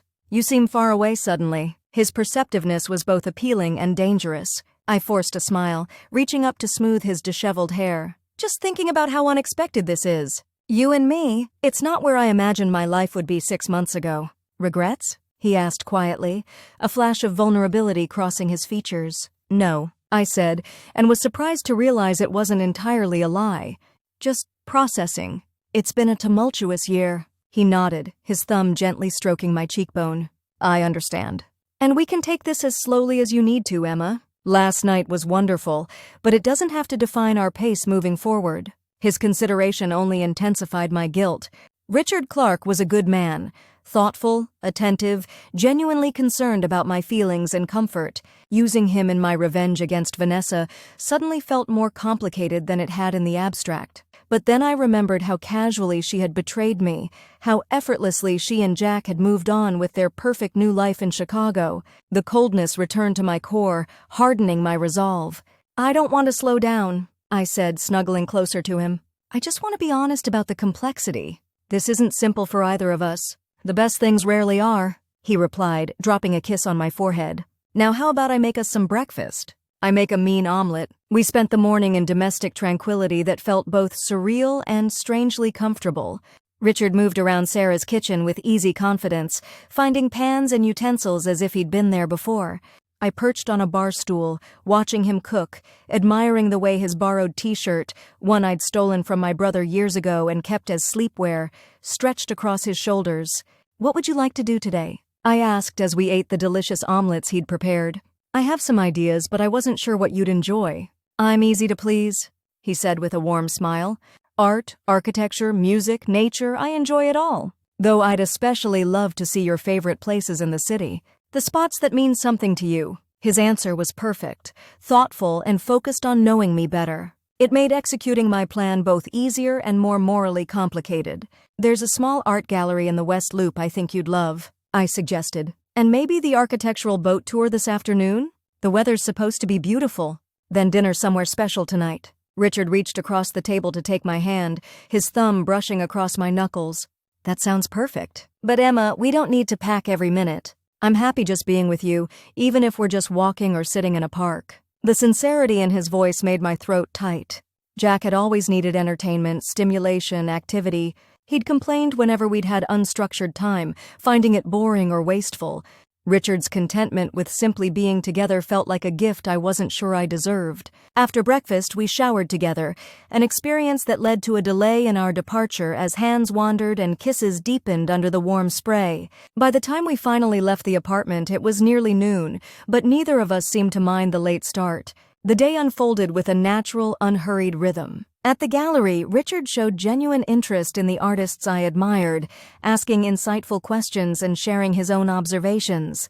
On the architectural boat tour, he offered fascinating commentary that supplemented the guide's information, his passion for design evident in every word. Throughout it all, we touched constantly, Fingers intertwined, his hand at the small of my back, my head resting on his shoulder during the boat ride. The physical connection felt both exciting and comfortable, as if our bodies had known each other for years rather than hours. "What are you thinking?" Richard asked as we watched the city skyline from the boat, his arm warm around my shoulders despite the mild June day. I looked up at him, struck again by how handsome he was, how his face showed character and experience in a way Jack's boyish features never had. "I'm thinking that this feels surreal. Good surreal, but surreal nonetheless. Because of Vanessa," he said quietly. Not a question, but a statement. I nodded, uncomfortable with discussing her, but knowing we couldn't avoid the topic forever. Partly that. Partly just everything. 6 months ago, my life had a clear direction. Now I'm somewhere I never expected to be. With someone you never expected to be with, he added, his tone careful. "Yes," I admitted. "But I'm not complaining." He studied my face for a long moment, his green eyes serious. "We should talk about her, you know. About Vanessa. About how this, us, will affect her, affect our relationships with her." My heart beat faster, anxiety and anticipation mingling in my chest. This was a crucial conversation for my plan, but I needed to navigate it carefully. "I know," I said softly. "I've been thinking about that too." And I looked out at the water, gathering my thoughts. "I'm not going to pretend this won't be complicated. She betrayed me in the most fundamental way possible. I don't know if I'll ever be able to forgive that." I paused, then continued with calculated honesty. "But my feelings for you are separate from that. They're about who you are, not who she is." Richard nodded slowly. "I appreciate that. And I want you to know that my relationship with you doesn't change the fact that Vanessa is my daughter. I don't condone what she did. It was selfish and cruel. But she's still my child, and I still love her." This was the tricky part, acknowledging the reality of his relationship with Vanessa while still advancing my plan. "I would never ask you to choose between us, Richard. That wouldn't be fair to you or to her." "Thank you for understanding that," he said, squeezing my shoulder gently. "That said, I'm not naive about how she'll react when she learns about us. She's always been possessive. Of me, of her relationships. She doesn't share well." I had to suppress a bitter laugh at that understatement. Vanessa didn't share well. She simply took what she wanted, regardless of who it belonged to. "When do you think we should tell her?" I asked carefully, trying to keep my tone neutral. Richard sighed, running his free hand through his hair. "I don't know. Part of me says we should wait until we're more established, more certain of where this is going. Another part feels that's dishonest, that she should know sooner rather than later." I laid my hand on his chest, feeling his steady heartbeat beneath my palm. "What if we give ourselves this weekend? To enjoy each other, to explore what we have without the complication of her reaction. Then we can decide together how and when to tell her." He covered my hand with his own, his expression softening. "That sounds reasonable. This weekend is ours. We'll face the rest afterward." The conversation had gone exactly as I'd hoped, acknowledging the elephant in the room without letting it dominate our weekend, setting the stage for a future reveal that would devastate Vanessa without making Richard feel he was being disloyal to his daughter. Yet, as the boat tour ended and we made our way back to shore, I felt a nagging discomfort beneath my satisfaction. Richard's honesty, his integrity in how he approached even this difficult subject, made my own deception feel increasingly heavy. But I pushed the feeling aside as we spent the afternoon wandering through the city, stopping for ice cream in the park, browsing a bookstore where we both purchased novels the other had recommended. This was about more than revenge now, I told myself. This was about finding unexpected happiness in the aftermath of devastation. If Vanessa suffered in the process, well, that was simply karma doing its work. That evening I took Richard to a small, upscale restaurant tucked away on a side street, intimate and romantic without being ostentatious. As we shared plates of exquisitely prepared food and a bottle of excellent wine, our conversation flowed effortlessly from architecture to books to travel dreams. "I've always wanted to see Japan," I admitted as we discussed places we hope to visit someday. "The intersection of ancient tradition and cutting-edge modernity fascinates me." Richard's face lit up. "I was in Kyoto and Tokyo for a conference 3 years ago. It was extraordinary, unlike anywhere else I've ever been. The attention to detail, the respect for space and form. I've been looking for an excuse to go back ever since. You'll have to tell me all about it," I said, taking a sip of my wine. "Better yet, I'll take you there someday," he replied, then looked momentarily flustered, as if he'd revealed more of his thoughts than he'd intended.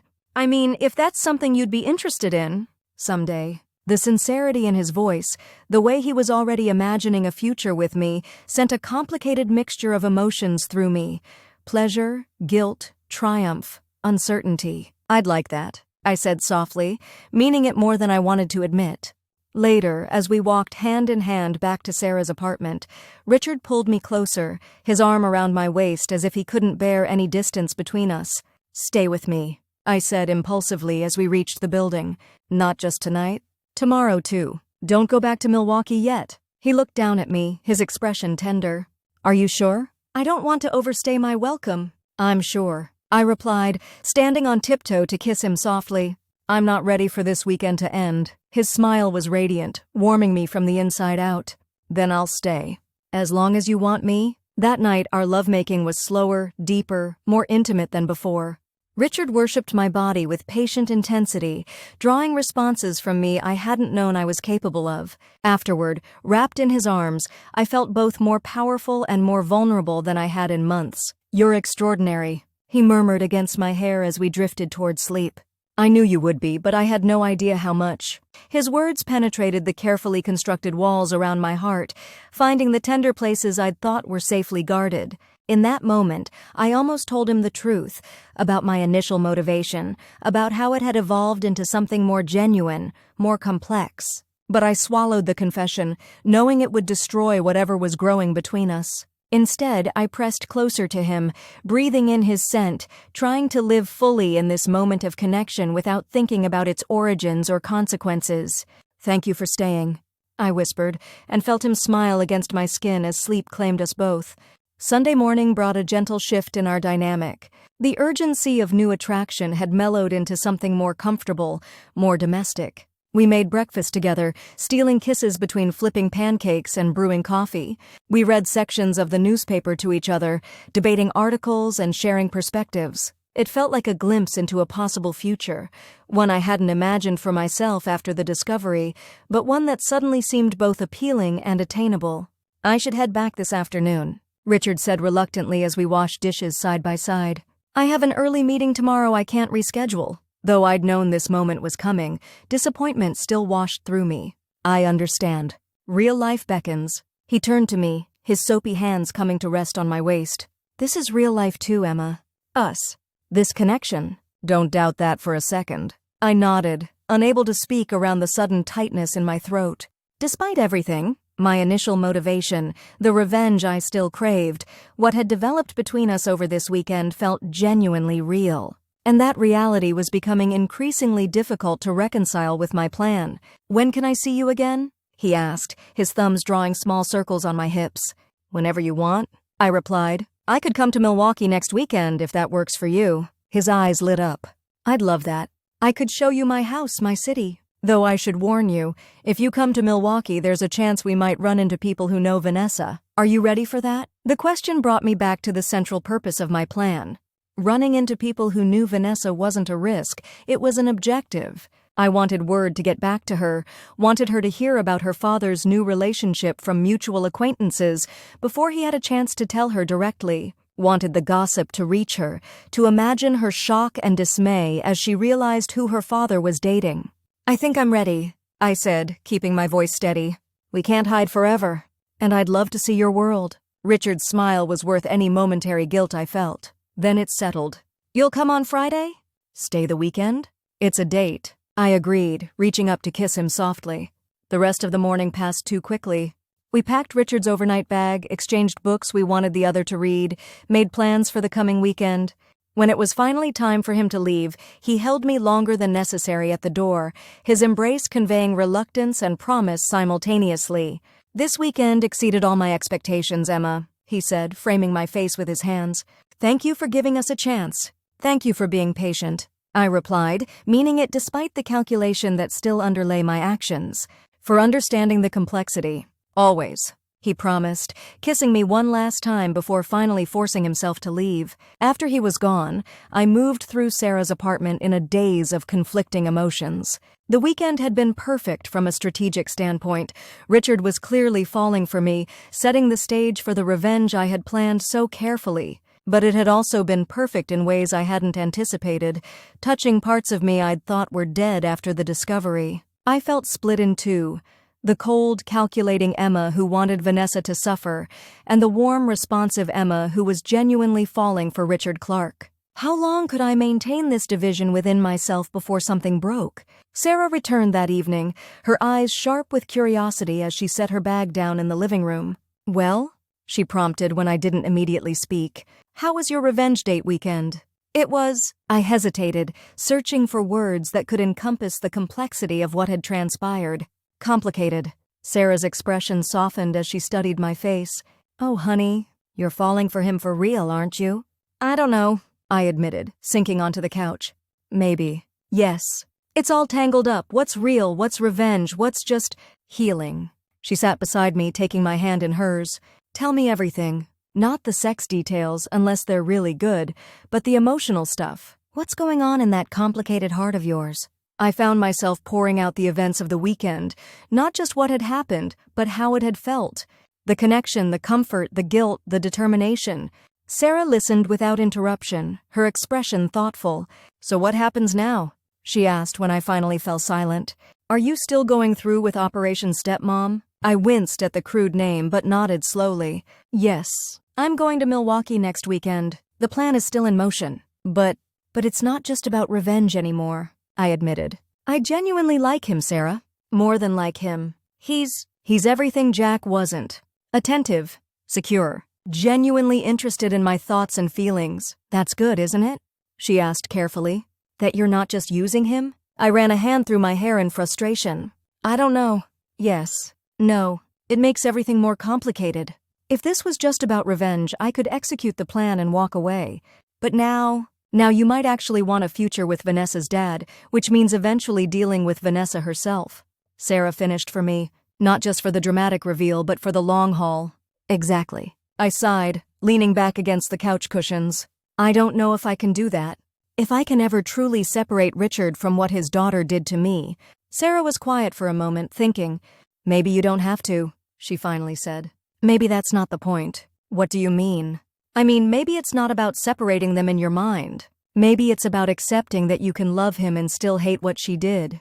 That you can build something meaningful with him that exists alongside but separate from your history with Vanessa." Her perspective gave me pause. Was it possible to hold both truths simultaneously? To pursue Richard for himself, while still acknowledging the satisfaction I would feel when Vanessa learned about us? "I'm going to Milwaukee on Friday," I said finally. "I'll see how it feels to be in his space, his city, to potentially encounter people from Vanessa's life. Then I'll decide what happens next." Sarah squeezed my hand. "Just be careful with your heart, Em. Revenge is a powerful motivator, but it's a lousy foundation for lasting happiness." Her words stayed with me throughout the week as Richard and I texted and called daily, building anticipation for our upcoming weekend together. He sent me recommendations for restaurants in Milwaukee he thought I'd enjoy, articles he found interesting, even a poem he'd written that, while not technically brilliant, was deeply touching in its sincerity. I found myself responding with equal enthusiasm, sharing small details of my days, sending him photos of interesting buildings I passed, calling him at night just to hear his voice before I fell asleep. It felt genuine, this connection we were building, separate from my revenge plan yet inextricably linked to it. By the time Friday arrived and I boarded the train to Milwaukee, my emotions were a tangled mess of anticipation, desire, calculation, and guilt. I still wanted Vanessa to suffer, to feel the pain of betrayal she had so carelessly inflicted on me, but I also wanted Richard for himself, wanted the warmth and security and respect he offered so generously. Was it possible to have both? To achieve my revenge while also finding genuine happiness? The question haunted me as the train carried me toward Milwaukee, toward Richard, toward the next phase of my complicated plan. He was waiting at the station when I arrived, his face lighting up as he spotted me through the crowd. My heart did that traitorous little flip again at the sight of him, tall and distinguished in a casual blazer and jeans, holding a single perfect sunflower in his hand. "Welcome to Milwaukee," he said, pulling me into an embrace that felt like coming home. "I've missed you. It's only been 5 days," I teased, though I'd missed him too with an intensity that had surprised me. "5 days too many," he replied, handing me the sunflower. "For you," bold and beautiful like its recipient. The thoughtful gesture, so simple yet perfect, made my throat tight with emotion. Jack had only bought me flowers when he'd done something wrong or wanted something from me. Richard gave me a sunflower simply because it made him think of me. We drove from the station to his home in comfortable conversation, his hand frequently finding mine across the console of his Audi. Milwaukee revealed itself through the windows, smaller than my city but charming, with a distinctive character that seemed to suit Richard perfectly. "Here we are," he said finally, turning into the driveway of a stunning modernist home set back from the street. Home sweet home? The house was impressive without being ostentatious. Clean lines, large windows, a perfect integration with the surrounding landscape. It was exactly what I would have expected from Richard. Thoughtful, elegant, unpretentious yet undeniably sophisticated. "You designed this?" I asked as he helped me from the car, though I already knew the answer from Vanessa's numerous proud references to her father's self-designed home. He nodded, a hint of pride in his smile. "About 12 years ago after the divorce. It was therapeutic, creating a new space that was entirely mine." I remembered then what Vanessa had told me, how her mother had taken almost everything in the divorce, how Richard had been left with little but his career and his daughter. This house represented his rebirth, his reclaiming of his life and identity. "It's beautiful," I said honestly. "It suits you." His smile widened as he took my hand.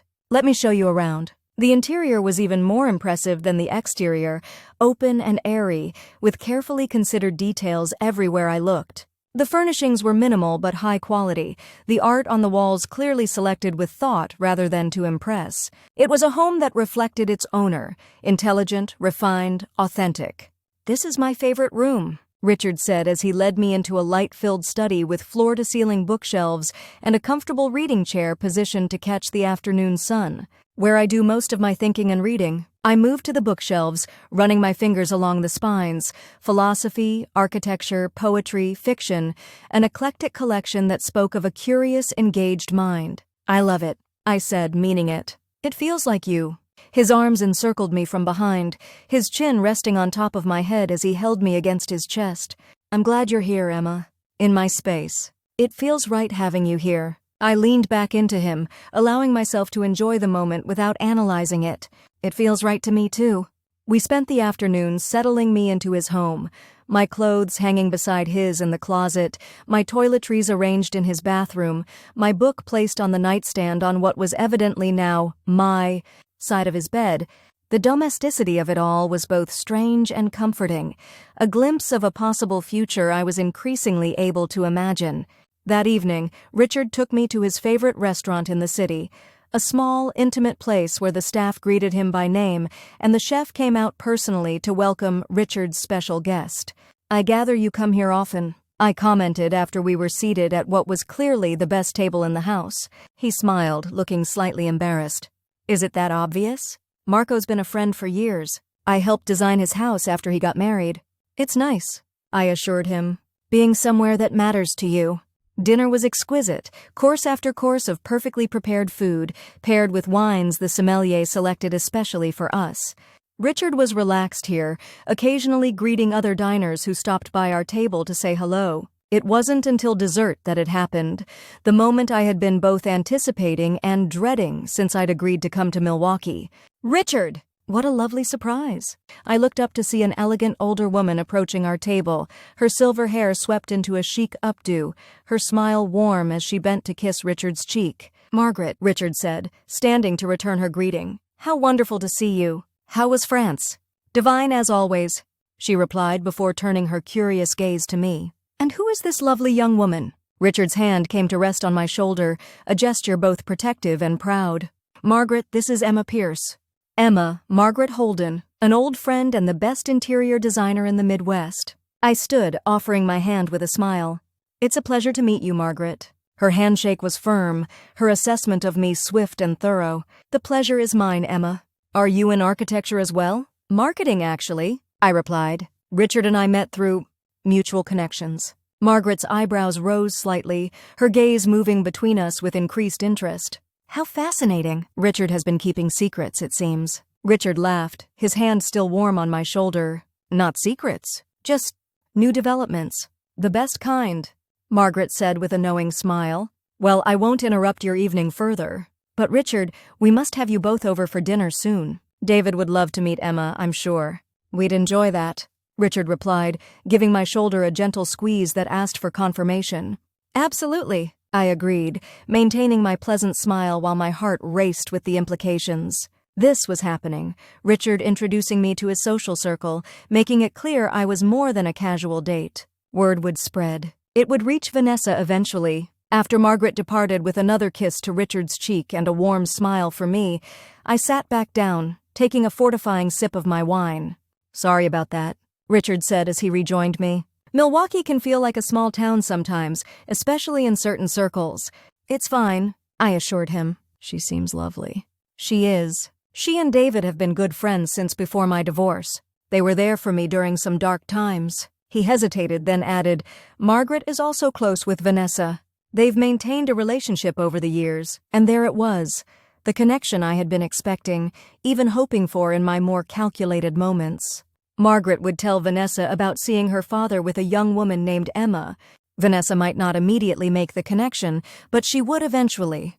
I see, I said carefully. Is that concerning for you? That she might mention me to Vanessa? Richard considered the question, his expression thoughtful. Not concerning, exactly. We agreed we would tell Vanessa about us soon. This just accelerates the timeline somewhat. How do you want to handle it? I asked, genuinely curious about his approach.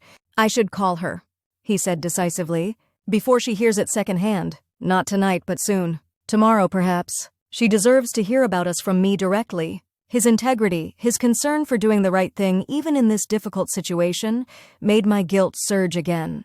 I was manipulating this good man, using his decency as part of my revenge against his daughter. But then I remembered Vanessa's face when I caught her with Jack. Not remorseful, not even embarrassed, just annoyed at the interruption. I remembered how quickly she had moved on, how casually she had discarded 12 years of friendship. You're right, I agreed, reaching across the table to take his hand. She should hear it from you. And Richard, I want you to know that whatever happens, whatever her reaction, I'm here. This us, it matters to me. The words weren't entirely strategic. They held a truth I was increasingly unable to deny. This connection with Richard did matter to me, beyond its value as revenge, beyond its power to hurt Vanessa. His smile was worth any momentary guilt I felt. It matters to me too, Emma. More than I can adequately express. We finished our dessert in contemplative silence, both aware that we stood at a precipice. Once Vanessa knew about us, everything would change. Our private connection would become public, subject to scrutiny and judgment. The consequences, for all of us, would be impossible to predict or control. Back at Richard's house, our lovemaking held a new intensity, an awareness of what was coming, what was at stake. I clung to him more desperately than before, seeking reassurance in his touch, his whispered words of affection. Afterward, lying in his arms in the darkness of his bedroom, I felt a strange sense of inevitability. Events were in motion now that could not be stopped. Vanessa would learn about us. She would be hurt, angry, betrayed, exactly as I had been. But what then? What happened after my revenge was complete? Would this relationship with Richard survive once its origin as a revenge plot was fulfilled? Could anything built on such a foundation last? I pushed these questions aside, burrowing closer to Richard's warmth, focusing on the present moment rather than the uncertain future.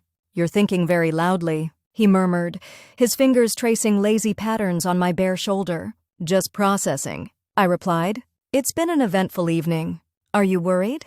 About Vanessa's reaction? I considered the question, trying to formulate an answer that was honest without revealing too much. I'm concerned about how it will affect you, I finally said. Your relationship with her is important, and I don't want to damage that. Richard sighed, his chest rising and falling beneath my cheek. Our relationship has already been strained since I learned what she did to you. This will complicate things further, certainly. But Vanessa is an adult. She made her choices. Now I'm making mine. His words were exactly what I wanted to hear, a prioritization of our relationship over his daughter's feelings, a recognition that she deserved the consequences of her actions. Yet they also increased my unease. Richard's fundamental decency, his ability to hold his daughter accountable while still loving her, made my manipulation of him feel increasingly wrong. Try to sleep, he said gently, pressing a kiss to my forehead. Tomorrow we'll figure it out together. Together. The word held both promise and complication. I was no longer pursuing this revenge alone. I had drawn Richard into it, made him an unwitting accomplice in my plan to hurt his daughter. But as I drifted toward sleep in his arms, another thought surfaced. What if this wasn't just about revenge anymore? What if, in my quest to hurt Vanessa, I had accidentally found something genuine, something valuable that existed independently of my original motivation? The question followed me into dreams that offered no clear answers, only more complex questions. The next morning over breakfast, Richard was quiet, thoughtful. I could sense him preparing himself for the difficult conversation ahead with Vanessa. "I think I should call her this morning," he finally said as he refilled our coffee cups. "Before we go out. Clear the air." I nodded, both eager for this moment and suddenly apprehensive about its implications. "Would you like privacy? I could take a walk, give you some space." He considered this, then shook his head. "No. I'd like you to be here, not participating in the call. I need to speak with her alone, but nearby. For moral support, I suppose." "Of course," I agreed, reaching across the table to take his hand. "Whatever you need." After breakfast, Richard went to his study to make the call while I cleaned up the kitchen, trying not to hover or appear too interested in the conversation happening down the hall. This was the moment I had been working toward, Vanessa learning that her father had chosen me, the woman she had betrayed so carelessly. I could hear the low murmur of Richard's voice but couldn't make out his words. The conversation seemed to go on for a long time, nearly 30 minutes before I heard his study door open and his footsteps approaching the kitchen. One look at his face told me everything I needed to know. The conversation had been difficult, painful even. Richard looked drained, his usually warm eyes shadowed with emotion. "How did it go?" I asked softly, moving to him. He sighed, running a hand through his silver hair. "About as well as could be expected, which is to say, not well at all." "I'm sorry," I said, and meant it. Despite my desire to hurt Vanessa, I took no pleasure in Richard's obvious distress. She was shocked, hurt, angry. He moved to the coffee pot, pouring himself another cup with hands that weren't quite steady. "She accused me of betraying her, of taking your side against hers." I stayed silent, knowing nothing I could say would make this easier for him. I tried to explain that this isn't about sides, that what happened between you and her and Jack is separate from what's developing between you and me. He took a sip of his coffee, grimacing slightly. She didn't see it that way. "What did she say?" "About me?" I couldn't help asking, needing to know the impact of my revenge. Richard's expression turned troubled. "She said you were using me to get back at her, that this was all some elaborate revenge scheme." My heart stuttered in my chest, ice spreading through my veins. How had she seen through my plan so easily? Was I that transparent, or did she simply know me too well after 12 years of friendship? "That's ridiculous," I managed, hoping my voice sounded more convincing to him than it did to my own ears. "This has nothing to do with her." He nodded, setting down his cup and moving to take my hands in his. "I know that, Emma. I told her as much. I explained that what's happening between us is genuine, that it developed naturally after we reconnected." Relief washed through me, followed immediately by shame. Richard trusted me completely, defended me against accusations that were entirely accurate. His faith in my sincerity made my deception feel even more cruel. "What happens now?" I asked, genuinely uncertain about where we went from here. My revenge had been set in motion, the hurt delivered. But the aftermath was unfolding in ways I hadn't fully anticipated. "Now we continue as we were," Richard said firmly. "Vanessa will need time to process, to adjust to this new reality. I've made it clear that while I understand her feelings, I'm not asking for her permission or approval. I'm a grown man making my own choices." His certainty, his unwavering support despite his daughter's distress, touched me deeply. This was more than I had expected or deserved. This good man standing firmly beside me, defending our relationship to the person he loved most in the world. In that moment, I made a decision. The revenge portion of my plan was complete. Vanessa knew about us, was hurt by our relationship exactly as I had intended. But what came next would be different. I would be honest with Richard, not about my original motivation, but about my feelings moving forward. I would commit to building something real with him, something based on genuine connection rather than calculated revenge. "I'm sorry this is causing tension between you and Vanessa," I said, meaning it despite the satisfaction I felt at her pain. "But I'm not sorry about us, Richard. About what we're building together." He pulled me into his arms, his embrace solid and reassuring. "Neither am I." She'll come around eventually. Or she won't. But I'm not giving up what we have because she's uncomfortable with it. We spent the rest of the day exploring Milwaukee, visiting the art museum, walking along the lakefront, browsing small shops in the historic Third Ward. Richard was quieter than usual, clearly still processing the difficult conversation with Vanessa, but he remained attentive, his hand frequently finding mine as if to reassure himself of my presence. That evening, as we prepared dinner together in his kitchen, his phone rang. The screen displayed Vanessa as it sat on the counter between us. Richard looked at me, uncertainty crossing his features for the first time since our morning conversation. "I should take this," he said. "Of course," I agreed, stepping back from the cutting board where I'd been chopping vegetables. "I'll give you some privacy." "No," he said quickly, his hand catching mine. "Stay, please. I have nothing to hide from you." The trust implicit in that statement made my chest tight with guilt. If only he knew how much I was hiding from him. He answered the phone, his voice carefully neutral. "Hello, Vanessa." I couldn't hear her response, but I could see Richard's expression tighten as he listened. "That's not fair," he finally said. "You made your choices without consulting me. I'm making mine." More words from Vanessa, too indistinct for me to make out, though her tone sounded angry even from a distance. "I understand you're hurt," Richard continued, his voice remaining calm despite the obvious tension. "But Emma is important to me. This isn't a casual fling or an attempt to punish you. This is about two adults connecting in a meaningful way." I turned back to the cutting board, focusing on the vegetables to give him at least the illusion of privacy, while still honoring his request that I stay.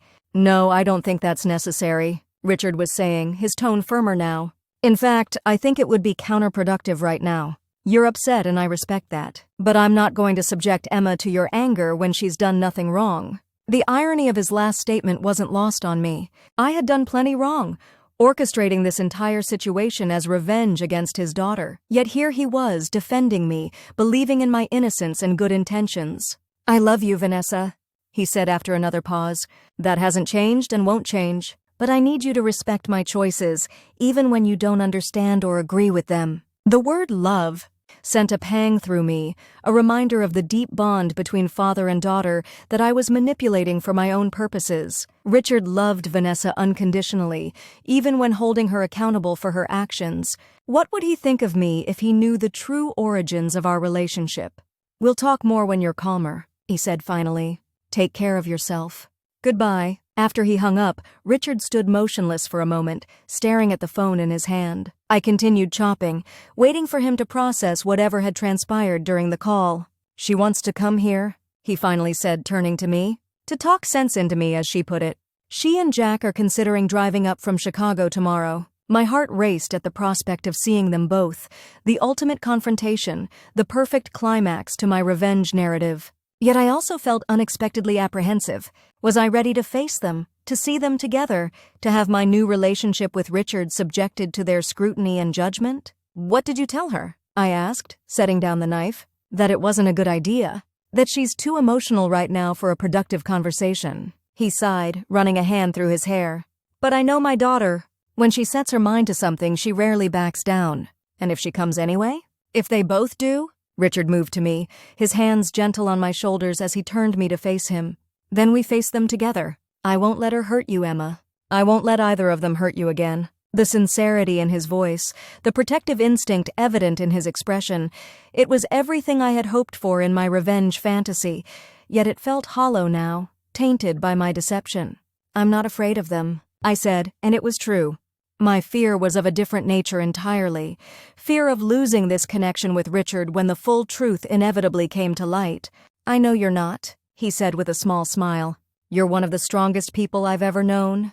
But you shouldn't have to face their judgment or anger, not when you've done nothing to deserve it." I looked away, unable to meet his gaze in the face of such undeserved faith in my character. "Let's finish making dinner," I suggested, changing the subject. "Whatever happens tomorrow, we still need to eat tonight." He laughed softly, pressing a kiss to my forehead before releasing me.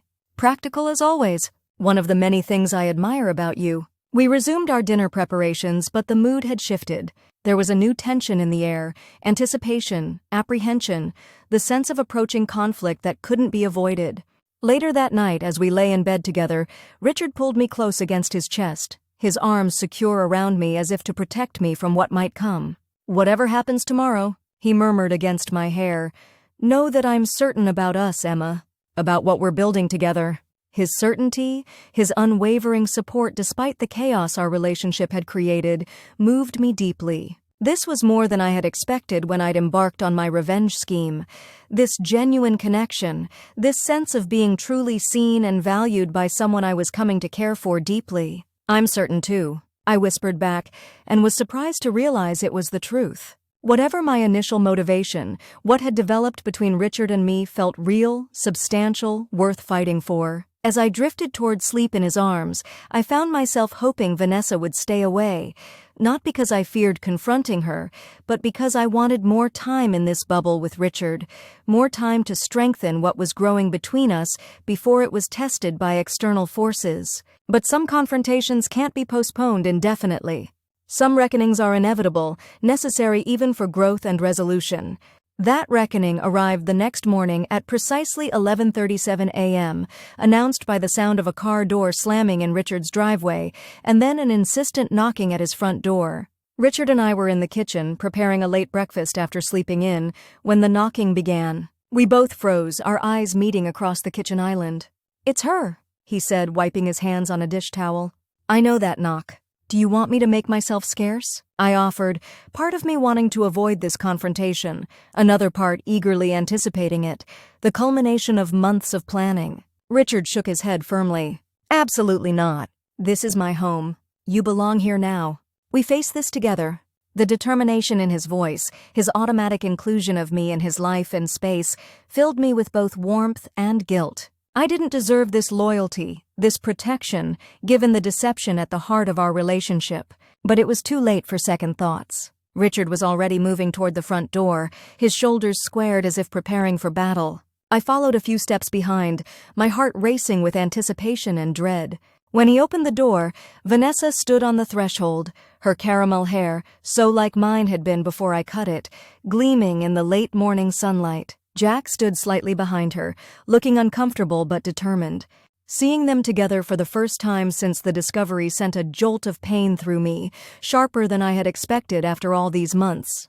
They looked good together, matching in their casual designer clothes, both tanned and healthy-looking, a picture of sophisticated young success.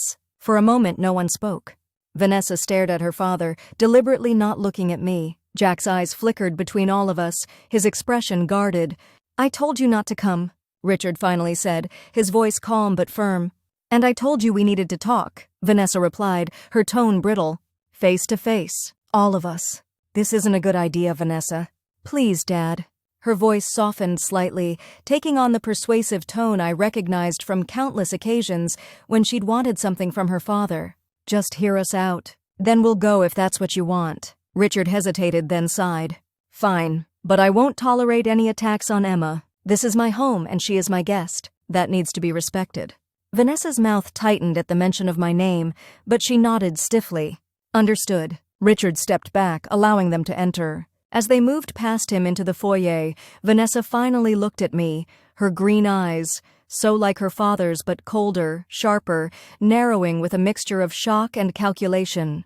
"Emma," she said, my name sounding like an accusation on her lips. "You cut your hair." Of all the things she could have said in that moment, this trivial observation caught me off guard. "Yes," I replied simply. "Months ago." "It suits you," she said, her tone making it clear this wasn't a compliment. "Very calculated." Richard's hand came to rest at the small of my back, a silent show of support.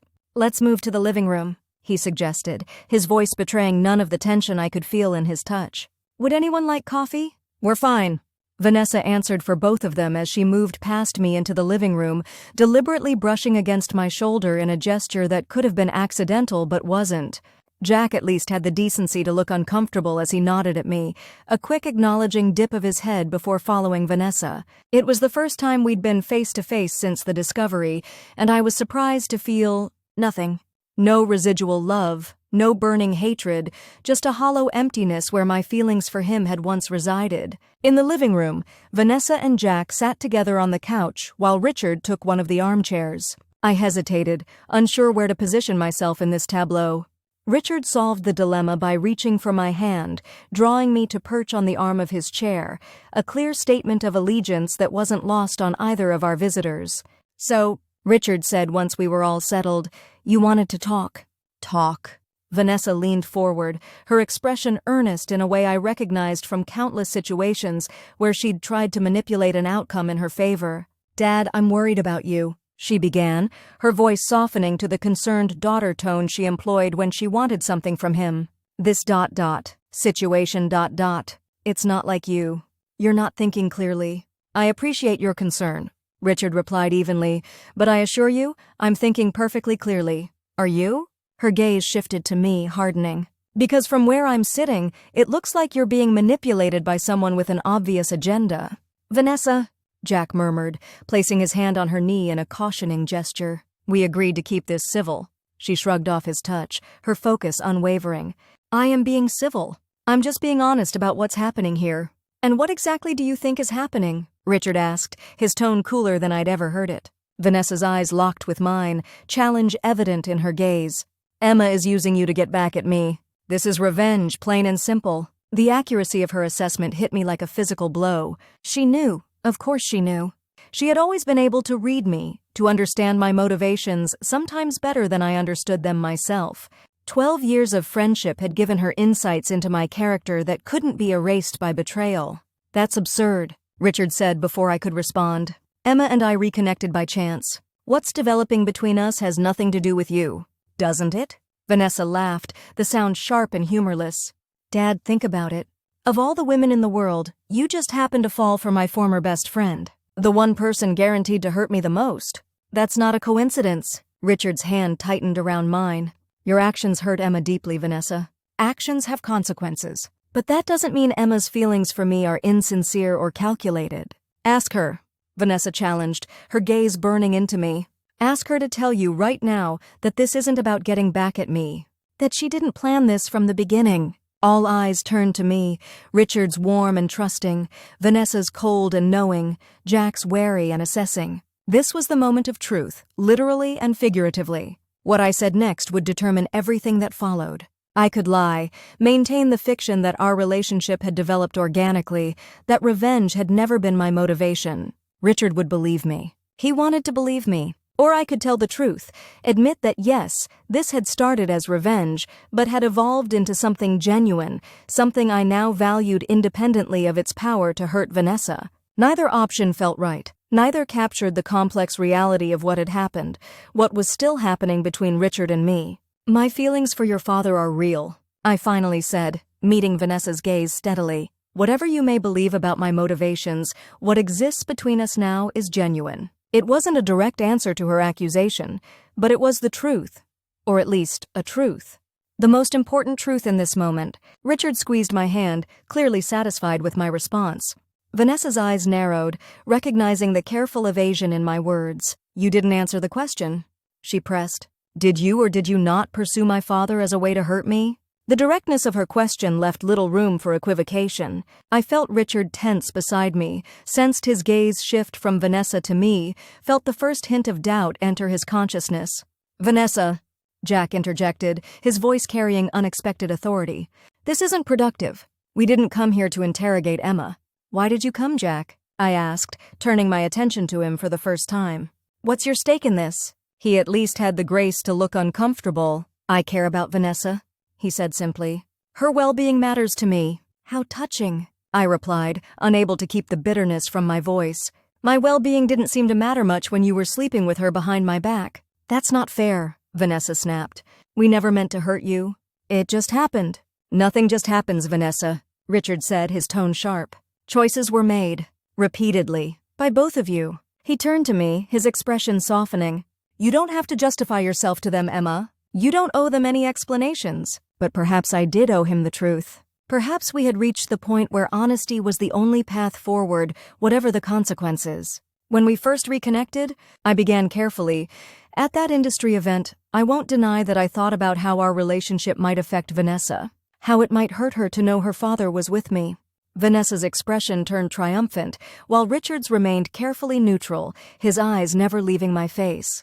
"But what's developed between us since then?" I continued.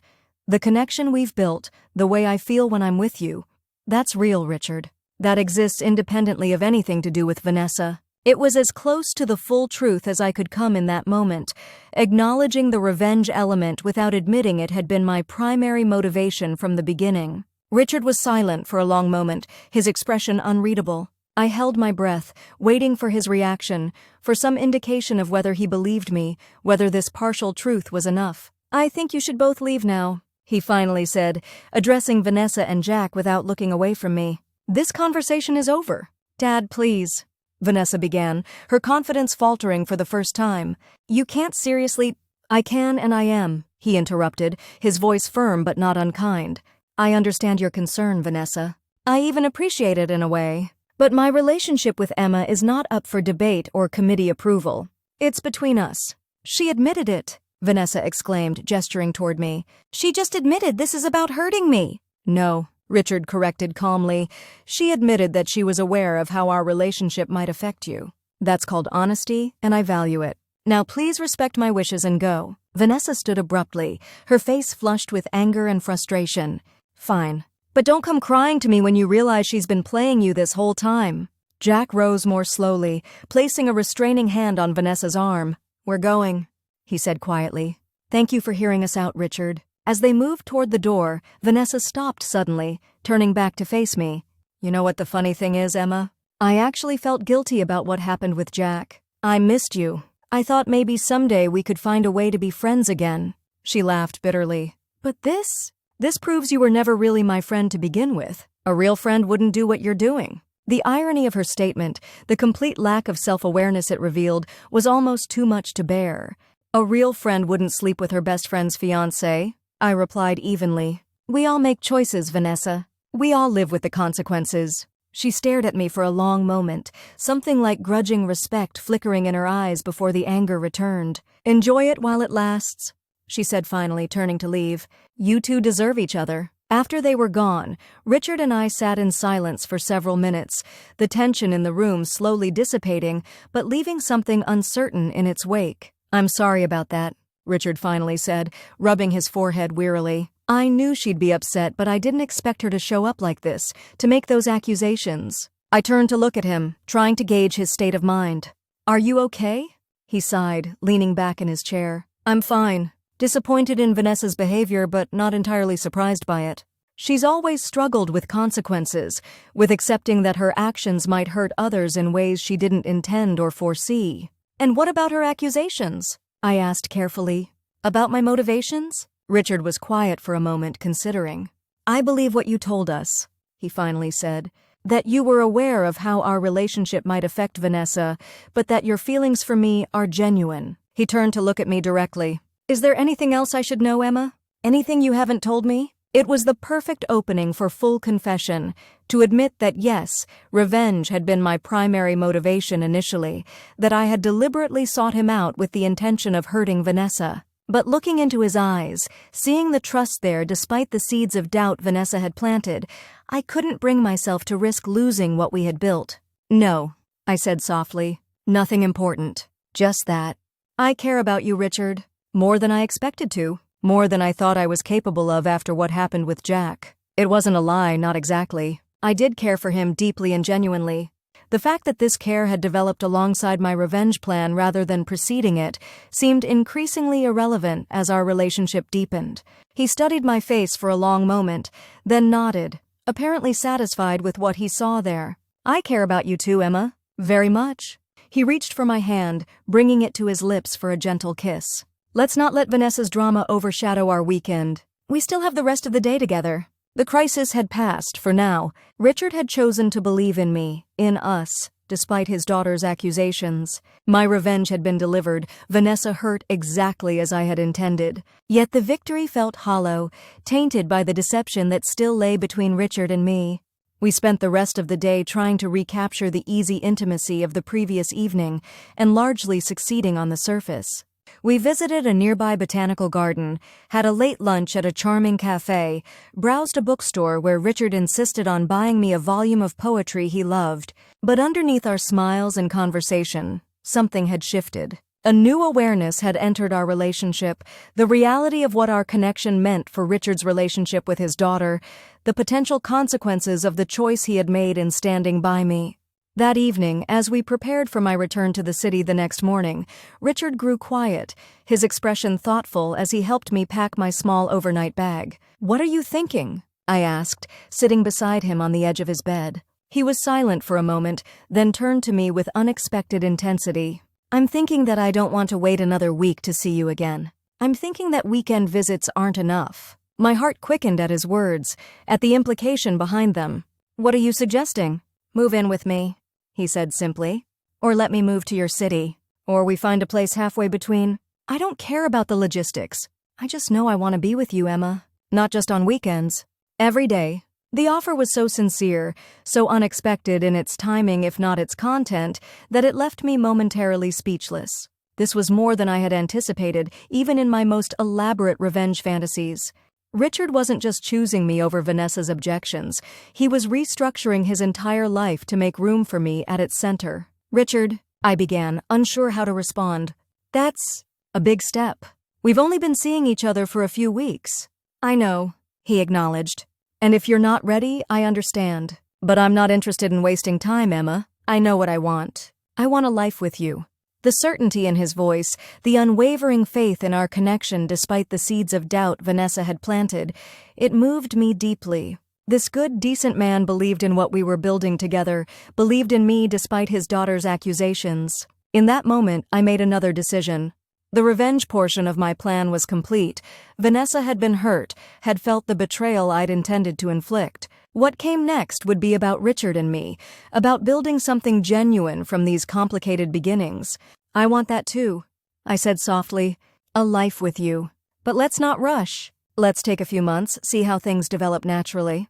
I don't want our relationship to be defined by reaction, to Vanessa, to circumstances. I want it to unfold in its own time, in its own way." He smiled, brushing a strand of hair from my face. "That's very wise. And very you. Thoughtful, deliberate, considering all angles. It's one of the many things I love about you." Love. The word hung between us, not quite a declaration but more than a casual sentiment. Neither of us acknowledged it directly, but its presence changed the atmosphere, adding new weight and meaning to our conversation. "Thank you for understanding," I said, leaning forward to kiss him softly. "And for being patient. Always," he promised, pulling me closer. "For you, I can be very patient indeed." The next morning, as Richard drove me to the train station, a comfortable silence settled between us, the quiet of two people who no longer needed constant conversation to feel connected. "When will I see you again?" he asked as we pulled into the station parking lot. "Next weekend," I suggested. "You could come to the city again, or I could come back here." "Let's alternate," he decided. "I'll come to you next weekend, then you come here the following weekend. We can continue that pattern until we decide on something more permanent." The casual way he referenced our future, his certainty that we would eventually find a more permanent arrangement, filled me with both warmth and lingering guilt. Richard was all in, committed to our relationship despite its complicated origins, despite his daughter's opposition. "That sounds perfect," I agreed, leaning across the console to kiss him goodbye. "I'll call you tonight when I get home." "I'll be waiting," he said, his eyes warm with affection. "Safe travels, Emma." As the train carried me back to the city, I found myself in a state of conflicted contemplation. My revenge plan had succeeded beyond my expectations. Vanessa was hurt, angry, feeling the betrayal I had wanted her to experience. But the victory felt hollow, complicated by the genuine feelings I had developed for Richard. What had started as cold calculation had evolved into something warm and real, something valuable in its own right, independent of its power to hurt Vanessa. The question now was whether a relationship built on such a foundation could last, whether my deception, even if never fully revealed, would poison what we were creating together. When I arrived back at Sarah's apartment, she was waiting with wine and curiosity, eager to hear about my weekend with Richard and the confrontation with Vanessa and Jack. "So Operation Stepmom is proceeding as planned?" she asked after I had recounted the events of the weekend, leaving out some of my more complex emotional responses. "It's not like that anymore," I said, swirling the wine in my glass. "It's not just about revenge now." Sarah's expression softened. "You really care about him." "I do," I admitted. "More than I expected to." More than I thought I could after everything that happened with Jack. And the revenge aspect? The satisfaction of hurting Vanessa the way she hurt you? I sighed, setting down my glass. It's still there. I can't deny that. When I saw her face yesterday, when I realized how much our relationship was hurting her, there was satisfaction in that. But it felt smaller than I expected. Less important than what I've found with Richard? So what now? Sarah asked. You just move forward with him? Pretend the revenge was never your motivation? I don't know, I admitted. Part of me wants to confess everything, to start fresh with complete honesty. But I'm afraid of losing him, of destroying what we've built. Maybe you don't have to tell him everything, Sarah suggested. Maybe it's enough that your feelings now are genuine, even if they didn't start that way. Maybe, I agreed, though the solution felt uncomfortably like continued deception. I just don't want to build a future on a lie. The future isn't built on how things started, Sarah said thoughtfully. It's built on what exists now, on the choices you make going forward. Her words stayed with me in the weeks that followed as Richard and I settled into a rhythm of alternating weekend visits. Our relationship deepened, strengthened by shared experiences and the growing certainty that what we had found together was worth fighting for, worth protecting from external pressures and complications.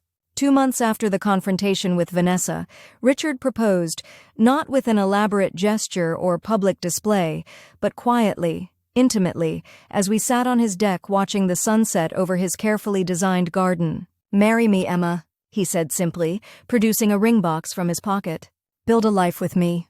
The ring inside was perfect, an emerald rather than a diamond, set in platinum with small diamonds flanking it. Nothing like the traditional solitaire Jack had given me, which had always felt slightly wrong on my finger. It's an emerald, Richard explained as he slipped it onto my finger.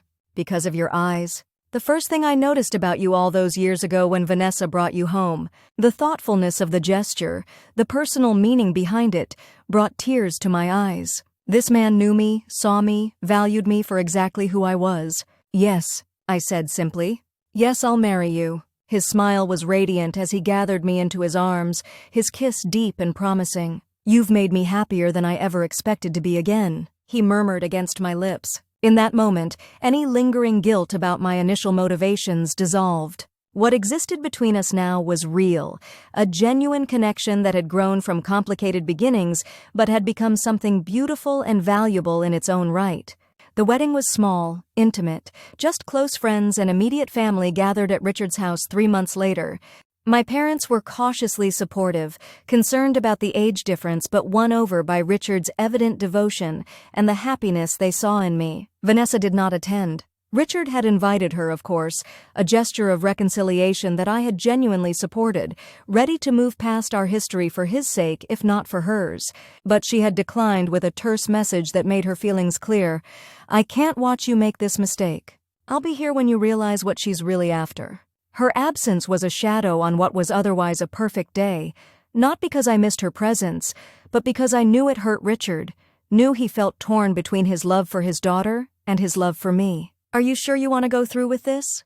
I asked him the morning of our wedding as we shared coffee in his kitchen, breaking with tradition by seeing each other before the ceremony. It's not too late to postpone, to give Vanessa more time to adjust. He took my hands in his expression serious. Emma, I love my daughter. I always will, but I won't let her dictate my happiness. I won't let her control my life the way her mother tried to do. I'm choosing you today and every day going forward. The certainty in his voice, the unwavering commitment to our relationship despite the complications, filled me with both gratitude and determination. We would build something beautiful together, something that existed independently of how it had begun. The ceremony itself was simple but meaningful, vows we had written ourselves, promises made with full awareness of their weight and significance. As Richard slipped the wedding band onto my finger to join the emerald engagement ring, I felt a sense of rightness, of completion that I had never experienced with Jack. I promise to choose you, Richard said softly, his voice steady as he held my gaze. Every day, in every way, for all the days we have together. I promise to be worthy of that choice, I replied, meaning it with every fiber of my being. To build a life with you based on honesty, respect, and love.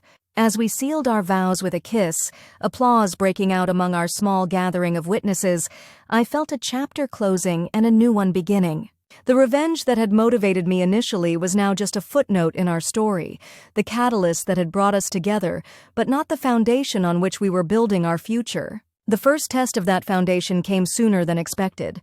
3 weeks after the wedding, as we were settling into our newly shared life in Richard's house, with frequent trips to the city for my work, Vanessa called. It was the first time she had reached out since before the wedding, and Richard's expression as he answered the phone was a mixture of hope and wariness. I couldn't hear her side of the conversation, but I could see the tension in his shoulders, the careful neutrality he was maintaining. "Yes, we're back from the honeymoon," he was saying. "It was wonderful, thank you for asking." More words from Vanessa, too indistinct for me to make out. "I understand," Richard continued. "And I appreciate you calling." "Yes, that would be fine. We'll see you then." After he hung up, he turned to me with a mixture of relief and apprehension. "She wants to come for dinner next week. With Jack. She says she's ready to try to accept our marriage, to find a way forward that works for all of us." The prospect of seeing them again, of having them in our home, sent a flutter of anxiety through me. But I recognized the importance of this olive branch for Richard, for his relationship with his daughter. "That's good," I said, moving to him and placing my hand on his arm. "I want you to have a relationship with her, Richard. I don't want our marriage to come between you and your daughter." The irony of my statement wasn't lost on me. Our marriage had been designed, at least initially, to come between Richard and Vanessa, to hurt her through him. But now I genuinely wanted reconciliation, wanted Richard to have both his daughter and his wife in his life. "Thank you for understanding," he said, pulling me into his arms. "For being willing to try? I know it won't be easy, given your history with both of them." "Some things are worth the effort," I replied, resting my head against his chest. "Your happiness is one of them." The dinner was scheduled for the following Thursday. I spent the days leading up to it in a state of nervous anticipation, unsure what to expect from this attempted reconciliation. "What if she's just coming to cause problems?" Sarah asked during our daily phone call. "To try to drive a wedge between you and Richard? Then she'll fail," I said with more confidence than I felt. "Richard and I are solid. Nothing she says or does can change that. Even if she somehow found evidence of your original plan? Of Operation Stepmom?" The question sent a chill through me. Had I left a trail? Text messages to Sarah discussing my revenge scheme? Notes on my computer? Emails? I'd been careful but not paranoid. I hadn't expected anyone to be investigating me. "There is no evidence," I said firmly. "Because there was no operation." Yes, I was aware of how our relationship might affect Vanessa. Yes, there was some satisfaction in that initially. But what developed between Richard and me is genuine. No one can prove otherwise because there's nothing to prove. It wasn't entirely true, but it was the narrative I had committed to, the version of events I had decided to embrace moving forward. The past couldn't be changed, but how I framed it, how I understood it, was within my control. Thursday arrived with unseasonable warmth for late fall, the kind of golden afternoon that seemed designed to soothe nerves and facilitate reconciliation. I spent extra time on dinner preparations, making Richard's favorite roasted vegetable lasagna, baking bread from scratch, selecting wines I knew would appeal to all of us. "You don't have to go to all this trouble," Richard said as he watched me arrange flowers for the table. "They're not royalty." "I know," I replied, adjusting a lily. "But I want this to go well. For you." He came up behind me, wrapping his arms around my waist and pressing a kiss to the side of my neck. "Have I told you today how much I love you?" "Yes," I said, smiling as I leaned back against him. "But I don't mind hearing it again." "I love you," he murmured against my skin, "more than I have words to express."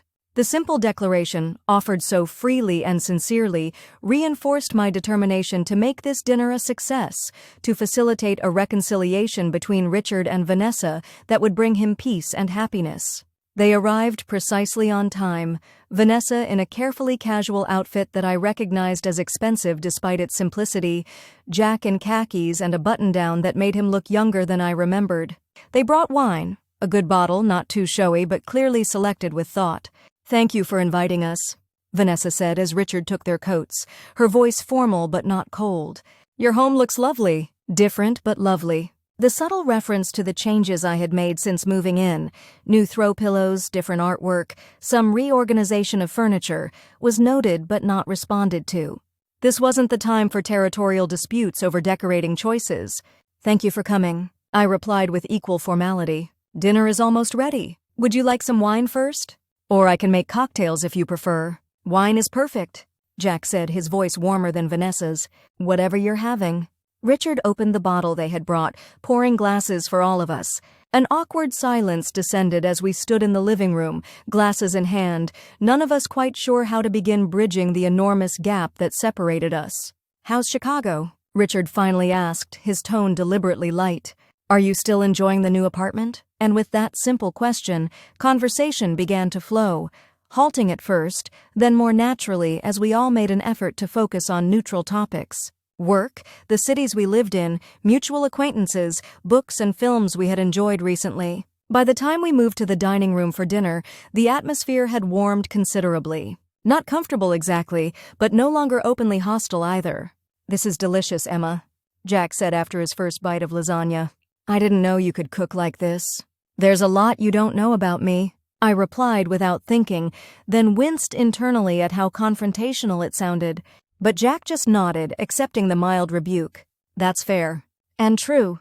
Emma's an excellent cook," Richard said, his hand finding mine on the table. "One of her many talents I'm still discovering." Vanessa watched this interaction with an expression I couldn't quite read, not anger or disgust as I might have expected, but something more complex. Assessment, perhaps. Reevaluation. "You seem happy, Dad," she finally said, her gaze shifting from our joined hands to his face. "Both of you do." "We are," Richard confirmed simply. "Very happy." She nodded slowly, taking a sip of her wine. "Good. That's good." It wasn't an enthusiastic endorsement, but it was something, an acknowledgement, however reluctant, that what existed between Richard and me was real and valuable. The rest of dinner progressed with similar careful navigation, moments of genuine connection interspersed with awkward silences, tentative steps toward reconciliation, balanced by the weight of our complicated history. After dessert, Richard suggested we all move to the deck to enjoy the unseasonably warm evening. As we settled into the comfortable outdoor furniture, Vanessa surprised me by sitting beside me rather than next to Jack or her father. "Can we talk?" she asked quietly as the men became engaged in a conversation about a new building project in Chicago. "Just us?" My heart raced with both apprehension and curiosity. "Of course." We moved to the far end of the deck, out of earshot of Richard and Jack, who seemed content to give us space for this overdue conversation. "I owe you an apology," Vanessa began, her voice softer than I had ever heard it. "What I did, with Jack, it was unforgivable. I knew that at the time, but I did it anyway." The direct acknowledgement of her wrongdoing, with no excuses or justifications, caught me completely off guard. This was not what I had expected from this evening. "Why?" I asked, the question that had haunted me for months finally finding voice. "We were best friends for 12 years, Vanessa. Why would you betray me like that?" She looked out at the darkening garden, her profile illuminated by the soft deck lighting. "Because I wanted what you had," she admitted quietly. "Because you always seemed so sure of everything, your career, your relationship, your future, while I was still floundering, still trying to figure out who I was and what I wanted. So you took Jack to punish me for having my life together?" I couldn't keep the incredulity from my voice. "Not consciously, no." She turned to look at me directly. "But looking back with some perspective and a lot of therapy, yes, that was part of it. The ugliest part of me wanted to prove that your perfect life wasn't so perfect after all. That I could take it if I wanted to." The honesty of her response, the self-awareness it revealed, was disarming. This was not the defensive, self-justifying Vanessa I had expected. This was someone who had done the hard work of examining her own motivations and actions. "Thank you for telling me the truth," I said after a moment. "It doesn't erase what happened, but it helps to understand why." "I don't expect forgiveness," she continued. "I wouldn't forgive me either. But I do want you to know that I see now how much I hurt you. And I'm genuinely sorry for that." The sincerity in her voice, the evident remorse in her expression, it touched something in me I had thought was long dead. Not forgiveness exactly, but a willingness to move forward rather than remain mired in the past. "What about now?" I asked, gesturing toward where Richard and Jack sat talking. "This reconciliation attempt, is it genuine? Or are you here for some other reason?" Vanessa sighed, running a hand through her caramel hair in a gesture so familiar it sent a pang of nostalgia through me. "It's genuine. Jack and we're building something real together. Something that started in an ugly way but has become important to both of us. And seeing you and Dad together, how happy you make him. It made me realize I couldn't keep punishing him for choosing you, that I needed to find a way to accept his choice if I wanted him in my life. Her words mirrored my own journey so closely, it was almost eerie. The relationship that began for the wrong reasons, but evolved into something genuine and valuable. The desire to move beyond origins to focus on what existed now. I understand that better than you might think, I admitted, stopping short of a full confession but offering a fragment of truth.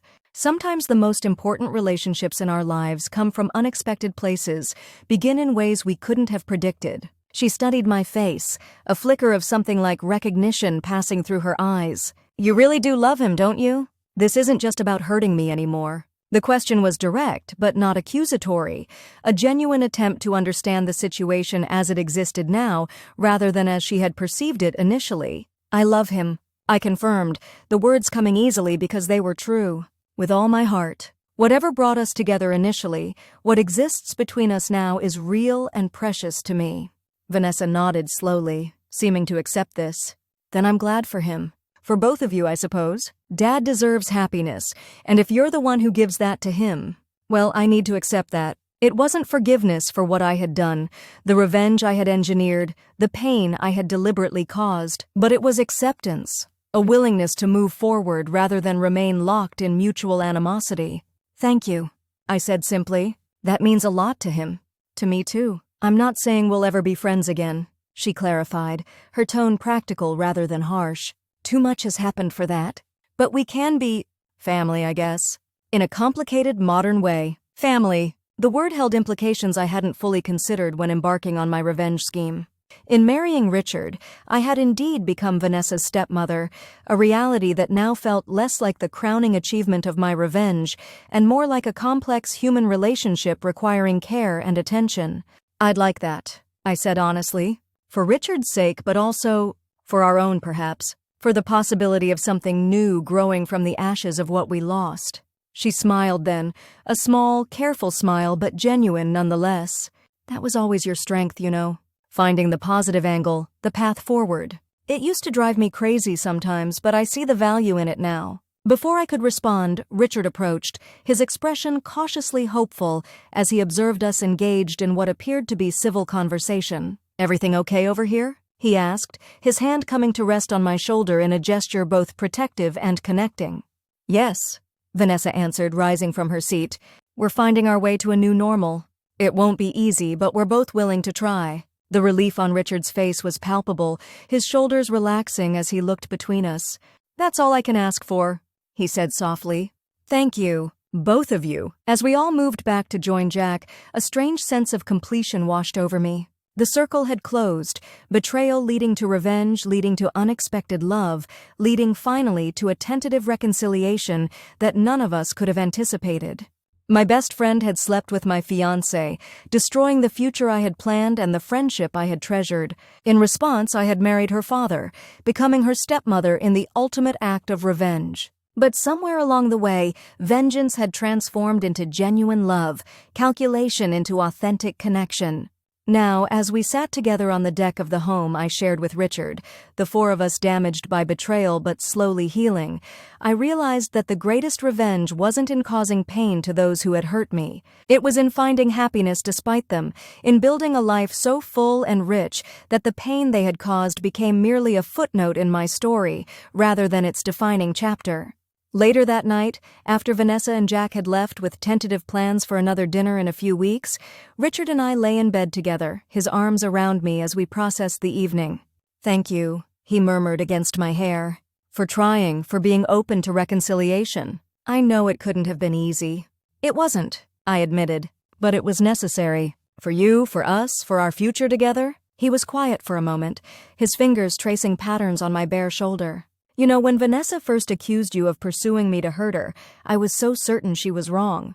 That our connection was entirely separate from what happened between you and her and Jack. My heart stuttered in my chest, fear washing through me at the direction of his thoughts. And now? I asked carefully. Now I think, perhaps things are more complicated than either extreme. Perhaps there was some satisfaction for you in knowing our relationship would hurt her. Perhaps that was even part of the initial attraction. He paused, his hand stilling on my shoulder. But I also believe what exists between us now transcends those origins. That we've built something real and valuable, whatever mixed motivations might have brought us together initially.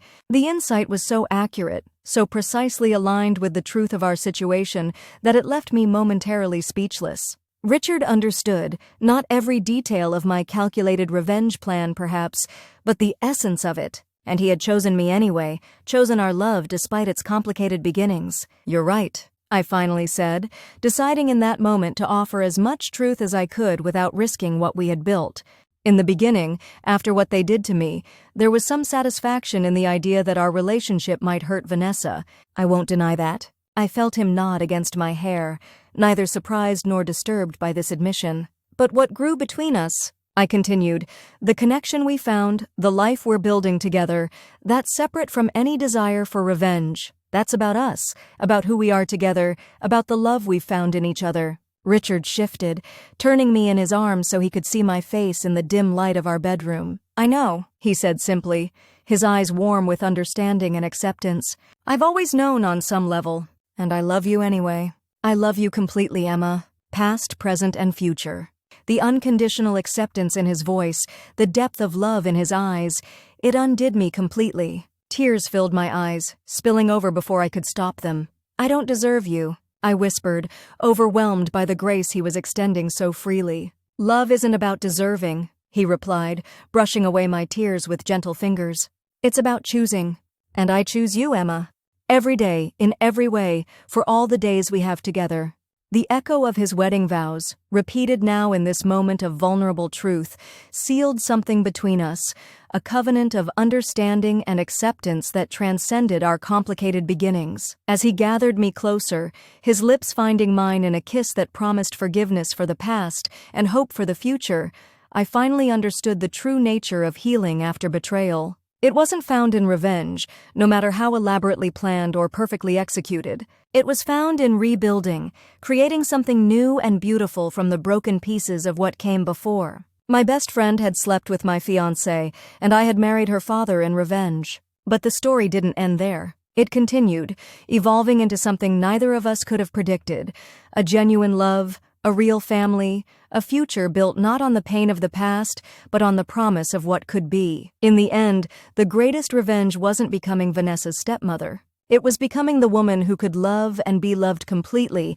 honestly, without the shadow of betrayal darkening every connection. It was finding happiness not in another's pain, but in my own capacity for growth and renewal. As I drifted toward sleep in Richard's arms, I realized that my revenge plan had succeeded beyond my wildest expectations, not because it had hurt Vanessa, but because it had healed me, had given me a life and love far more fulfilling than what I had lost, had transformed me from victim to architect of my own happiness, and that, more than any calculated vengeance, was the true victory.